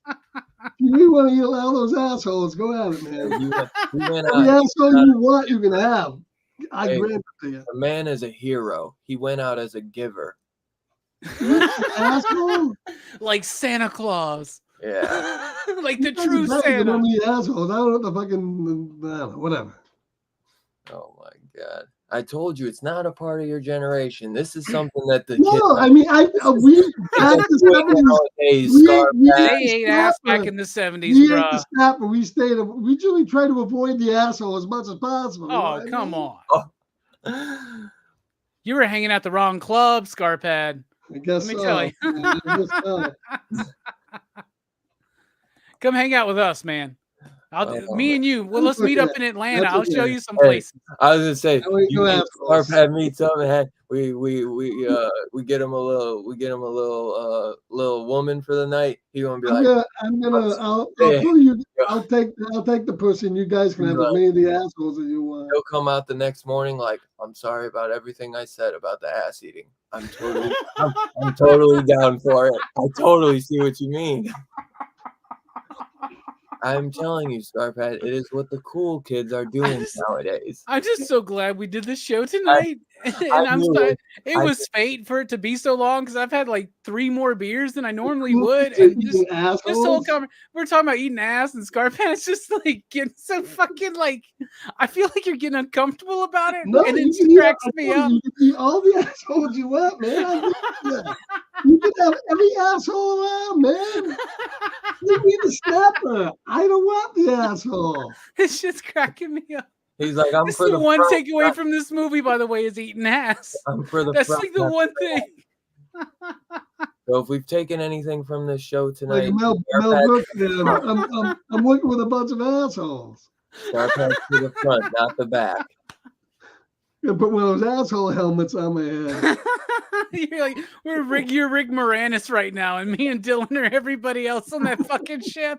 I'm surrounded by assholes. I completely agree with you, man. I wish Spaceballs, great movie, Barry great movie. would have Spaceballs. made this. Oh Barry my would have god, been rolling. I'm fucking dying. This is one of my favorite fucking moments on a stream. Cheers! This whole last 20 minutes. It's like the last 20 minutes of Christmas Bloody Christmas. It just doesn't fucking end. Dylan, Dylan's first and last monetized broadcast. We overall reviewed your show and we came across something. Dylan's gonna wake up to those 3 content strikes tomorrow morning. Strike 1, strike 2, you're out. I made $19 the whole fucking week. The whole goddamn time, my whole YouTube career ruined by one night of ass eating. See, Scarpad, I could be part of your promo. Be like, Dylan can write a book. I made $20 on my YouTube career. Well, after they took the cut, it's more like 14. That's bad math, Dylan. It's more like 13. Okay. Oh my god. You have to tell us then when you get that money because it'll probably be about a year and a half from now. You don't get it till you hit 100. Yeah, I was just gonna say you don't get it. Hold on. You mean somebody gives you $90 and give it a 10 day pocket it? They make they pay out once a month, Nice guy, and you have to hit $100 to hit it. Oh, okay. But then, Otherwise, it just keeps the first. When I became monetized, it took like 8 months before I got my first $102 fucking payment. So then you get the check, or you get a check, don't you, or is it just go deposit to your account? You get a check, or you can set up something. I get mine straight through PayPal. Yeah. So well, even if you got 90, you wouldn't. You probably get more like 75. You know what I mean, or 70. So. Oh yeah, they it's like whatever you get. Like so, like if you got 20 tonight, you get 13. Right. Yeah, that's why these guys all have to. It's not until you hit 100 when you get a check. And it's always better off just to get like a background account or something. Tell them to do it there. That's what they all do. It's one payment a month as long as you have earned at least 100. Otherwise, it accumulates till the next time, and it's usually the 21st of each month. Just so you know. Oh really? They unless it's a weekend, it'll be the Monday. I'd always said I was like, so I really wanted to donate. If you get the check in the mail though, it's going to take a while. Just so you know. I bet. Yeah, no, I'd just set up, like you said, PayPal or something. Trying to do my thumbnail for next week's show. You have an AdSense account, right? Because I created that, and that had to get approved, and then I had to be approved for like the check or whatever, and I got approved for both of those. Within the big thing for you, bro, is going to be this: because of your intros. Because of the content of the conversation, super chats. That's the thing, man. Yeah. So we need the community to help support Dylan's horror show. That's what we need. Yeah, I'm trying to get that second because there's like two. There's like the first milestone, which I got to finally get monetized. I'm trying to get that last milestone because they do like the watch page ads and then the short feed ads. But I got to get like another like 975 watch hours to get that. But hey, You'll get there. yeah. You'll get there. I gotta try to get there before the end of the year, I think, but we'll see. Also, real quick, I just want to say this. If you're like us and you get a lot of Blu-rays and shit through Amazon and your Alexa devices or whatever, or your Amazon thing says, do you want to thank your driver? Say yes, because apparently it gives them like $5. Oh, yeah. Like a $5 bonus. So that's cool. My mom was trying to do that too to help them out. Yeah, my Alexa device tells me, would you like to thank your driver? And I always go like, hell yeah. Yeah. They're like, okay. And so I found out recently that actually gives them like a $5 bonus towards their Christmas bonus. Dude, they definitely deserve, man. They've been hell yeah killing us this peak. Dude, especially like the dude who delivers at my shop.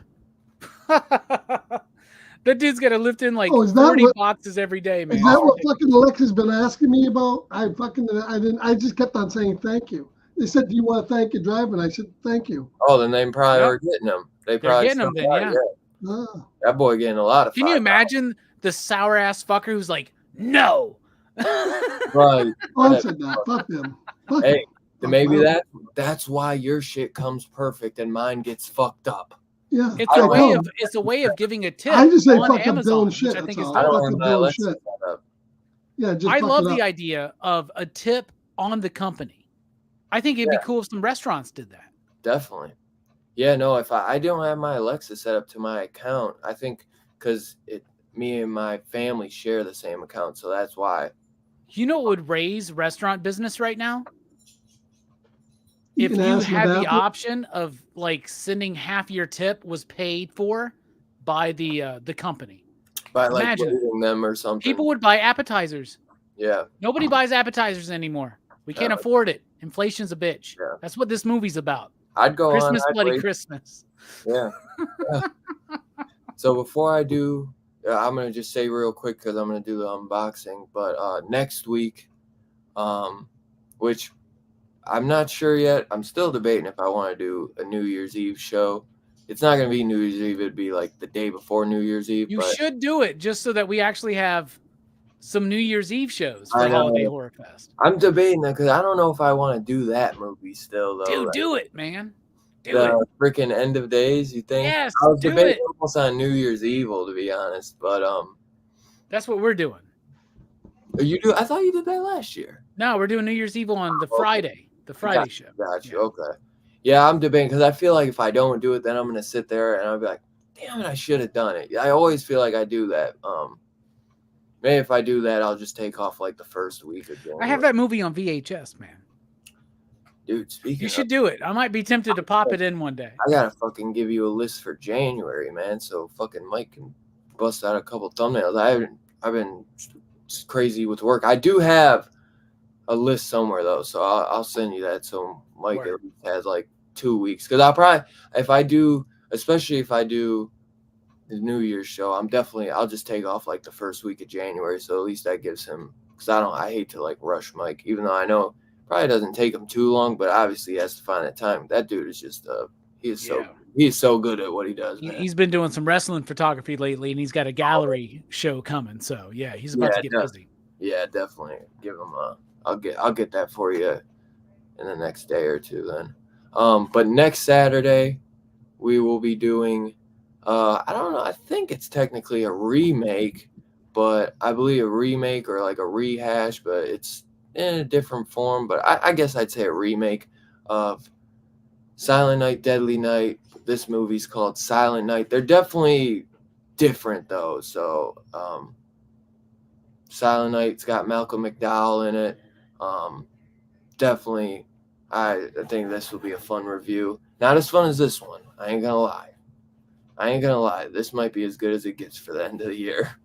But I think that's a fun movie, and it's like $4 right now on Amazon to buy on Blu-ray. So if you want to pick that up, and Two Gun might be, I think it might be on Amazon Prime. I guarantee it's on Tubi or Pluto. So I'm gonna do this unboxing.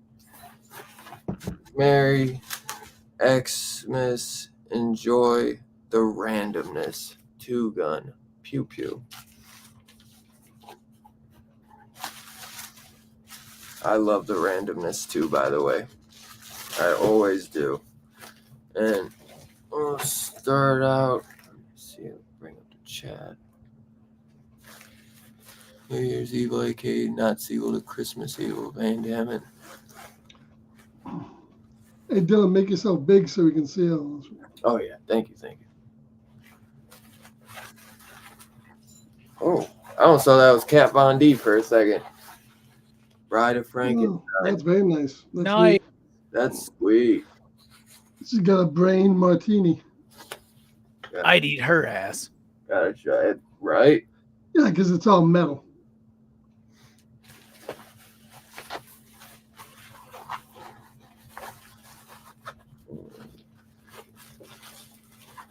And these are like a nice little.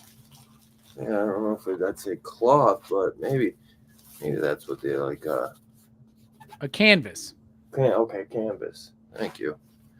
And then there's this is sweet. Dude, Nice. look at that tar, man. Holy crap. Where's Linnea? Where's she at on there? She's got to be on there. I sure hope so. Where's Trash? Oh, wait, there she is. Yep. Oh, yeah. She's not naked, but she's on there. You can't forget. They probably had to keep it kid friendly. Yeah, that's a sweet poster. Damn, yeah, I would definitely throwing those up in the horror room. I'd probably eat her ass. That's about it. Hey, we're opening you up already. I'm warming up Did their you know ass. that? Do you know that Linnea Quigley's dating like a 20-something-year-old right now? What? Yeah, dude. Holy shit! Yeah, dude. She's getting it, man. Good for her. Oh, that you know that she met that dude at a convention. Well, I bet, dude, because she could meet me in a convention. I'd be like, I'll follow you around. Hey, all it takes is one ass scar pad and you're hooked, baby. You're hooked. Oh my god, this is awesome, dude. Holliston, Carnival of Carnage. Yes, Dude, brother. I had no idea this even existed. And it says Source Point Press, but it's got RE scope. So this is direct. I mean, obviously, because it's his stuff, but holy shit, I am so hyped for this. Oh my god, I can't believe I didn't even know this existed. That's so Dude, cool, man. Two Gun finds the coolest shit. Holy shit. Did you know about this, Robbie? No, I didn't know about that. Dude, holy shit. I wonder if this is the only one they ever did. When Laura competes in the town's carnival chili cook-off, her famous murder, Pepper Chili, transforms the citizens of Holliston into raging zombies, and only our lovable losers / heroes can save the day. Joe has a plan, but will it work? Can Adam face his fears of freaks? Is Corey going to kick a bunch of ass? And will Laura win the contest or whatever? Find out in Holliston Carnival of Carnage. Metal. Hell yeah. Dude, I cannot. I fucking love Holliston so goddamn much, Oh man. my god, bro. I love it. Love it.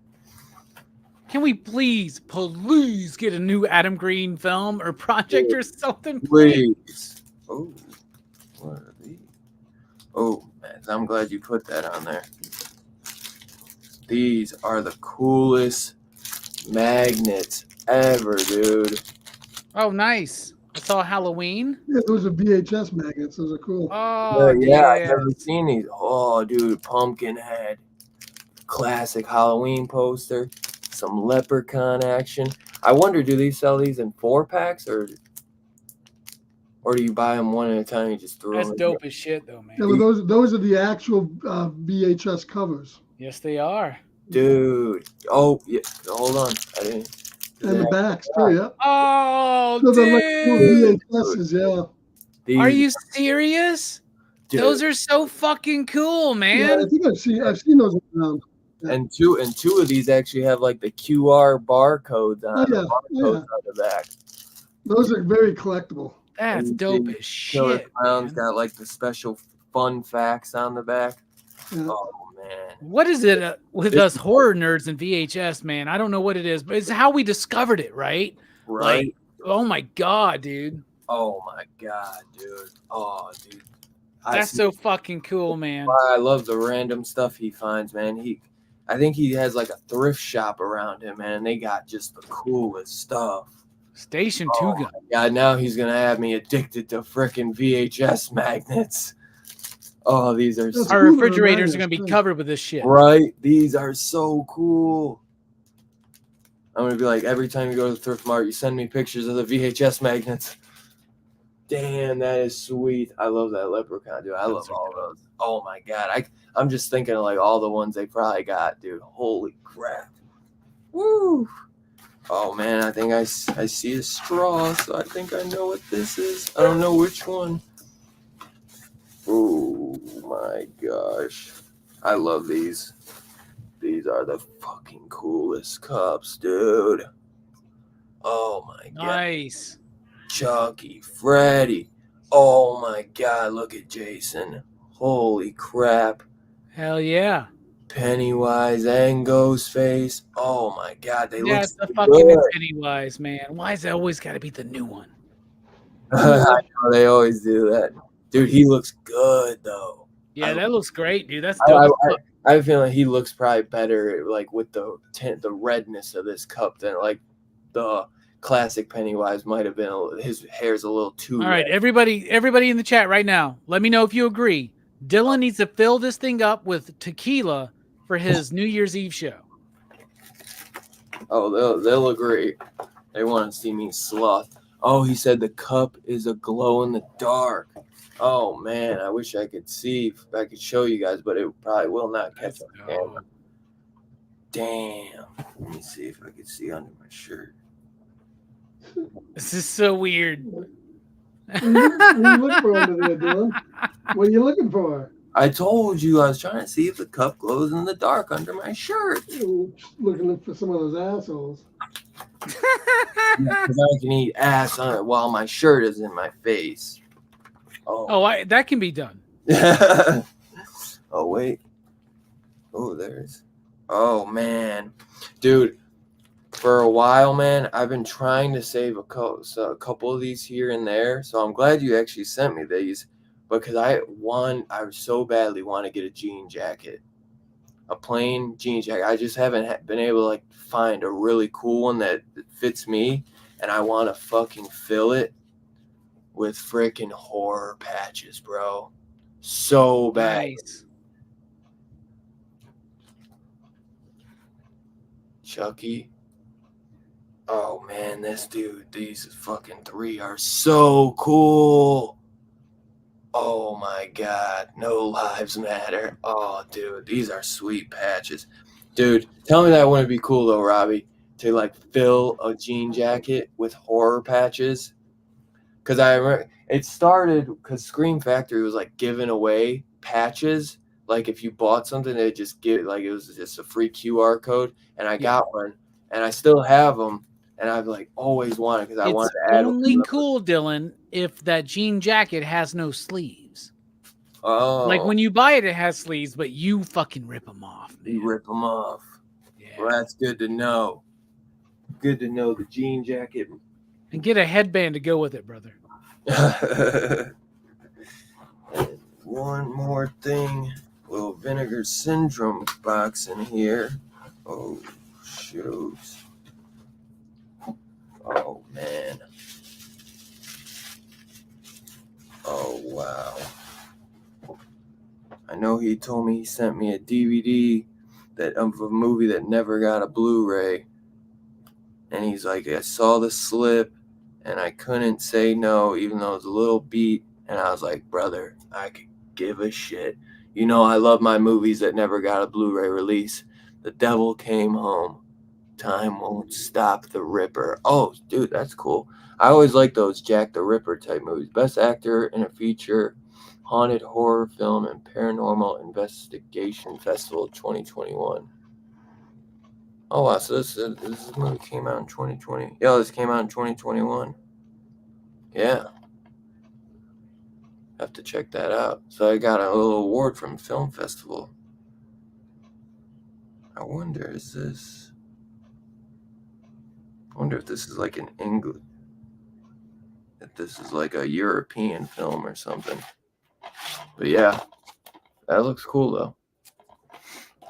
And oh man, this is one of my favorite movies that Two Gun actually introduced me to. Yeah, Vinegar Syndrome. But that movie, that's just a DVD. He just sent these movies like in one of those classic Vinegar Syndrome boxes. But I do see a Vinegar Syndrome movie in here. But this is a Kino Lorber, Karen Black's Trilogy of Terror, or Karen Black starring in Trilogy of Terror. Dude, he told me about this film. Oh, that's a great one. I love this movie. I gotta get. I think did Kino do the sequel as well? I believe they're. Yeah, I had the sequel. Yeah. Yeah. And they just did that one in 4K. I think I only have the DVD, the Blu-ray. Yeah, I'd be fine with the Blu-ray. I think that has the cover of that like Zuni fetish style. Yeah. Speaking of the Zuni fetish doll, that's what I remember. He was telling me about this film. He's like, dude, there's this creepy doll. And I watched this, dude, and I fucking fell in love with this movie. I am so happy to have this. Finally, dude. I've always wanted this film, too. Always wanted this from Kino. Love that cover, man. Great fucking movie. And the Vinegar Syndrome movie. I don't know how he got this. I wonder... Has he been sitting on this for a little bit? Because I thought this was sold out. Freaking La Casa Con, La Scala Nebbiano, a.k.a. I don't know if I said it right, but A Blade in the Dark. Oh my God, he got the nice hard box. It's a good case. Dude, this is my first one of these. So I know Scarpad has this one, but I've been dying to see this movie. After they showed it in Search of Darkness.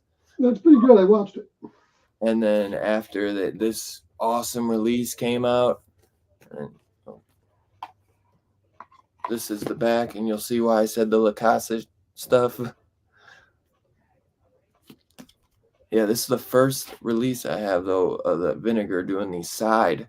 That's fucking dope, man. Yeah, I've never, dude. Vinegar Syndrome is just incredible. Dude. I'm goddamn jealous, man. I'm jealous as fuck right now.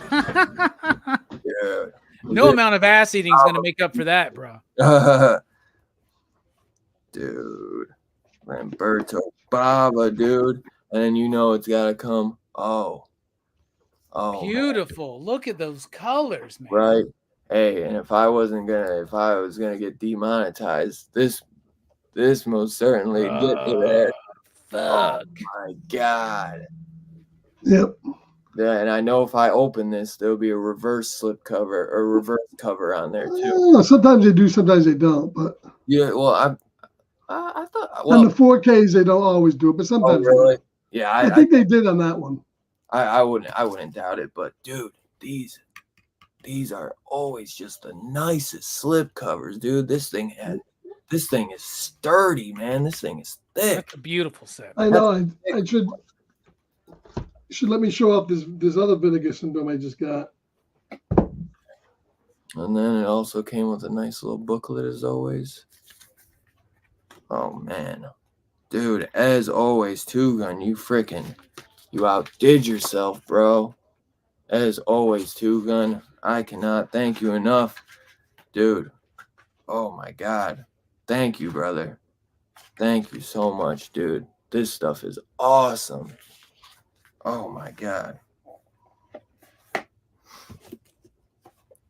Dude, that is gorgeous, man. I mean, like, just this slip cover is crazy. And then Vinegar Syndrome goes above and beyond to give you this incredible hardcover case too, man. I mean, oh, dude, I love that with the hand. That is sweet. Dude, thank you, Two Gun. Literally. I cannot thank you enough, brother. You are the man. I know Robbie said he had a little something you want to show. What did you want to show real quick, Scarpad?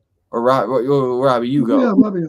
He threw it out there, so that's why. No, Yeah, go ahead. I'll show you. Real quick. Special presentation, PCP movie night for Holiday Horror Fest. Friday, December 29th, 8 p.m. Central Time. New Year's Evil, y'all.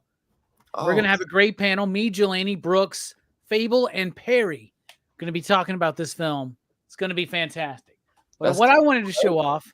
Is that a Kino release?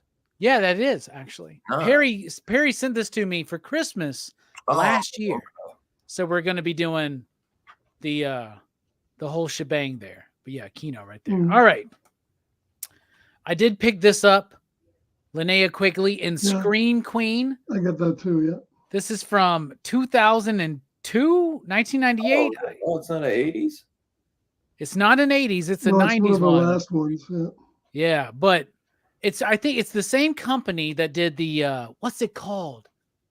Oh my goodness, I can't even remember the name of the movie now. Hooker Chainsaws? No, it's like the one I just picked up, and it was like the direct-to-video one. So it's a direct-to-video movie. Yeah, I Heart of Darkness. That's what it is, right? Yeah. Something like that, right? Yeah. So like this is Linnea Quigley, Scream Queen, and it's got a reversible cover, and it's from that same company, and they did a really great job with this. So it's got a reversible cover right there. No, I gotta get that back in there. It's got all this extra stuff that isn't necessary, no, but it's fun to have. You got this nice little book, like talking about the movie. So that's cool. The movie is on like, it was like filmed on video. So it's like a standard definition transfer. But like the last one, you have these VHS like stickers, and you have a video card to 4-star video. That's cool. 99-cent rentals. That's cool. The other one came with a poster. This one comes with a poster as well. You know what? Linnea Quigley, 2002, 1998, whenever. There's 2 dates on this, 1998 and 2002. So maybe it was made in 98 and released in 2002. I don't know. But there's Linnea right there. I'm cool with that. I'm glad to have it in my collection. I will buy any that Linnea Quigley is in that I do not already own. That's what I got. Just that. I second that, brother. Linnea Quigley is the best. What was the Vinegar Syndrome? Oh, I was just going to show this here. This is the new Prophecy. Oh, that's box set, and they use the same type of. I gotta watch those movies. Thing. So they use the same thing in that. Now I was going to show this real quick. This is what they put out this year too. This is this Lost Picture Shows from Vinegar Syndrome. It's a set of like 5 or 6 exploitation grindhouse films that have been lost. It's a mix of all different types. But in the inside here, it's like a book with these are the actual posters when they were in a newspaper. And then on each side, they get another whole box each for all the discs. It's a really nice set. Vinegar Syndrome just absolutely killed on that set. Dude, I swear, and then they also put out this. This is a David Cronenberg movie called Existence with nice. Jason Lee and I forget the other dude that's in it. Maybe Ewan McGregor. Ewan McGregor, I think, was in this. And this was a pretty decent movie from the 90s, a sci-fi body horror, of course. Yeah, I've never seen that one, actually. Yeah, and then today I just got in Pearl in 4K, the German Steelbook. Got Renfield in 4K, finally out, German Steelbook. And there was one other one I wanted to show. Oh, this one here. From the 60s, Jane Fonda's Barbarella. This is an Arrow release. And Very cool. This is Paramount and Arrow starting to work together to put out 4K. So this is one of the first ones. Paramount does their regular 4Ks, right, man? Yeah, they do, but they're starting to give all the genre stuff over to Arrow. Why would they not? And give it over to Vinegar Syndrome, Arrow. These people are committed to making better restorations and better packaging for these movies. And that's what this was. This is, you see Paramount's logo on the top. These are Paramount movies. This is their first they just created. This is their first collaboration with Vinegar Syndrome. Paramount themselves will never done any of this. Never. See, No, and that's all why the when people special say physical features. media is dead, it's not. It's just going to become more like what Boutique. vinyl is right now. Yeah. Yeah, very boutique. yeah, the boutique. Well, it's all the Cool. unfortunately though, all the mainstream releases will either have to go boutique or you have to stream those. That's the only downside to it. You know? Or they're gonna Hey, get. who or gives if a you're- shit about mainstream? Yeah, release? Right. the majority of them suck, but still. Or if you're lucky, you might get like a very bare bones release. Yeah, because I saw Scrooged got a 4K, and I couldn't believe that I took this. It had the classic slipcover, and I pulled it up, and it had different artwork underneath. I was like, wow, for regular schmegular Paramount, 4K release. I was like, I can't believe they did two art. Well, I'm just hoping that the best movie of the year and what's probably going to end up as my favorite, my best horror movie of the year, Godzilla -1, better get a 4K because that movie is fucking balls. Seen it twice now, and man, what a great flick that is. What movie? Godzilla -1. Oh yeah. Movie of the year. Just Robbie as soon as I got out of there because I couldn't remember if he was a major Godzilla fan, but that was Hammer Holshoe who is. But yeah, that movie was great. I still think Robbie will appreciate that film when he gets a chance to see it. Yeah, I mean it's up there. This is up there with the original Godzilla. Maybe better. And Two Guns. It's just a different time.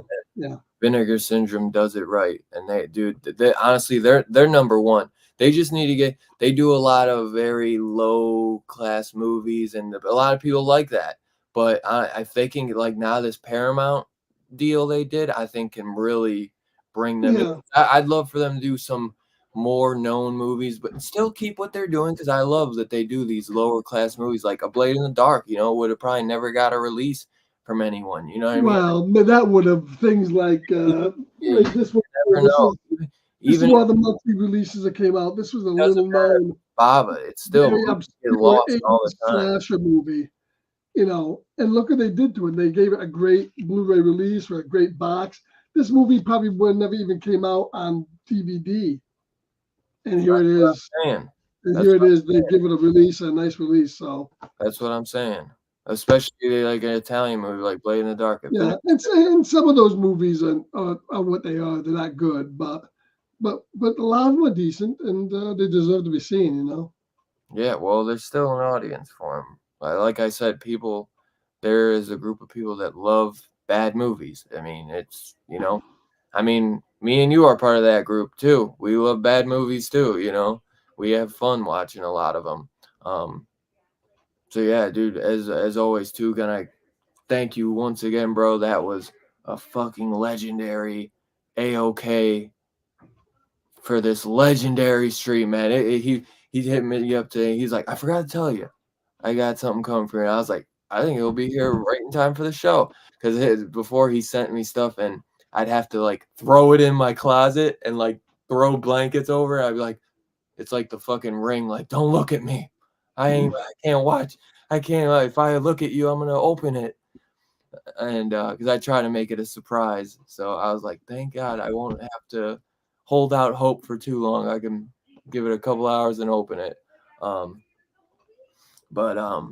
Dude, what a fucking great stream tonight, guys. I appreciate everyone who came and hung out with us the last 2 hours and talked about eating ass with us. I'm going off right now to eat some ass. So. We turned them, fellas. We turned them. That was the goal. Don't take much. We turned them. Yeah, this was a very important show for that. So they're always hesitant at first, but they always give in. Put a nice big fat ass in front of you. You'll give in, brother. You'll give in. I'll just get some of that saran wrap around the tongue when I'm eating that ass. Oh, whatever. Wow. You can't do that. So yeah, like I said, next Saturday we will be reviewing Silent Night to continue Holiday Horror Fest. And I hope that streaming someplace. I said it was like $5 on Blu-ray. It's been $5. I told you that.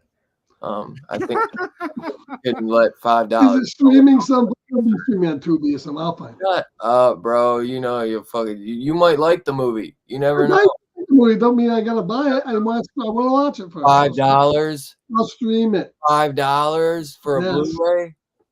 You cheap. Hey, I'm not making that fucking YouTube money like you are, man. I ain't making YouTube money.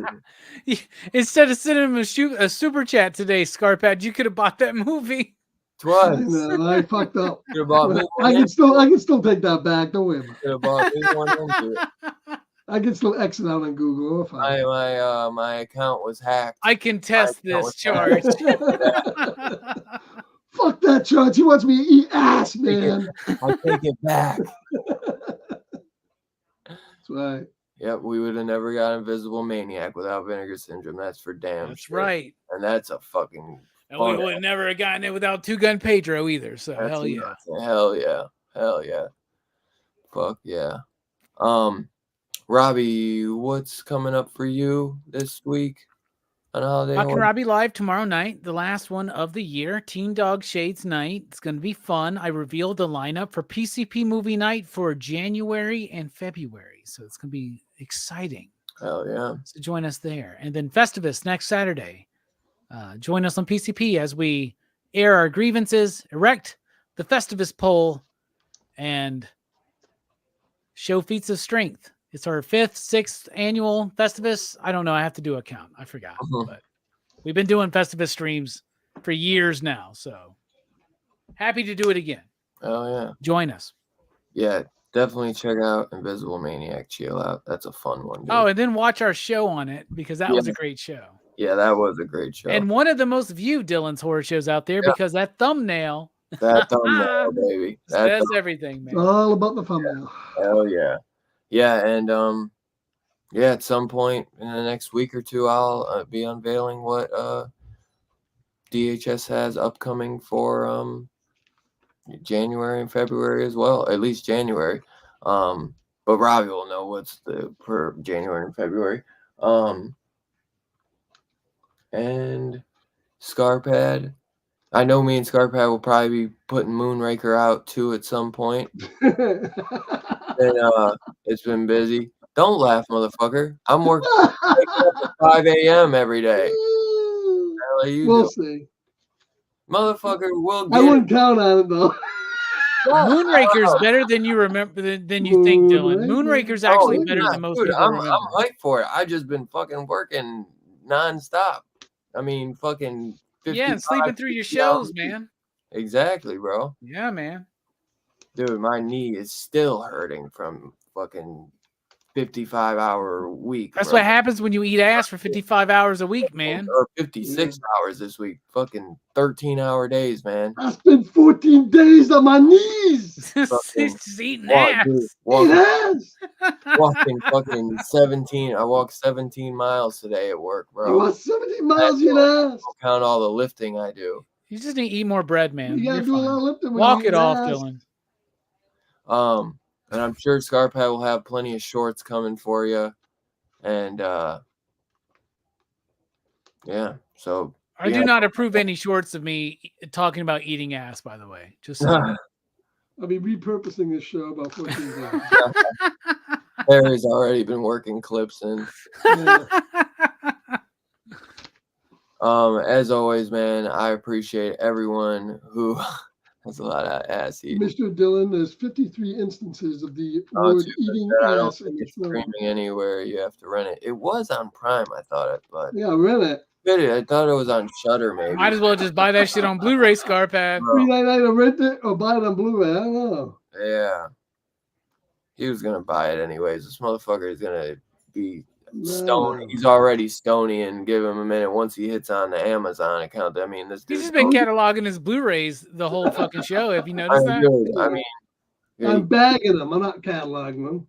These fucking new I heard that scanner scanner going off at the beginning of the show, man. Don't kayfabe me, man. I heard it. I heard it. right. I cataloged 5. You son of a bitch. Thank you everyone for hanging out. Let me see what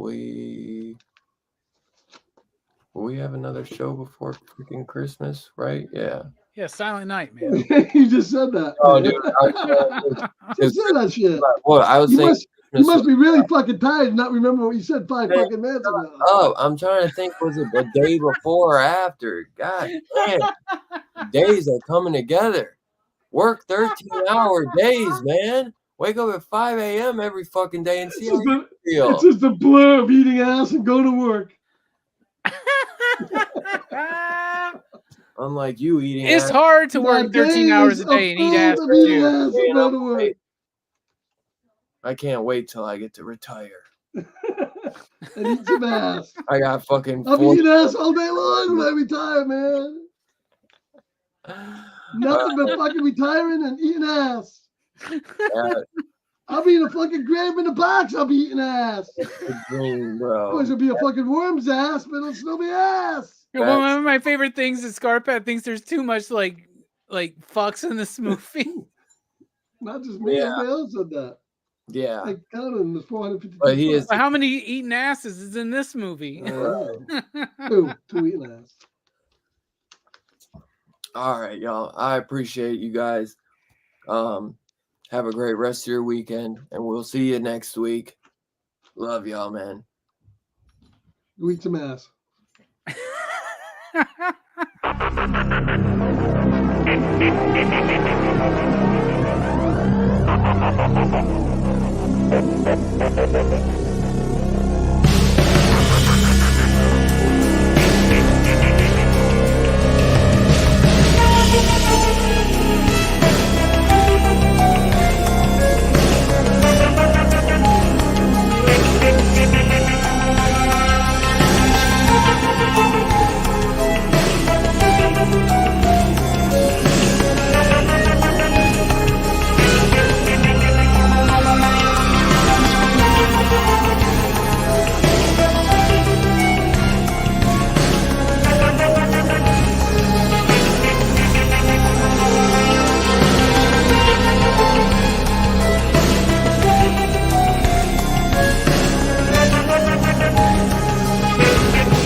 Groovy.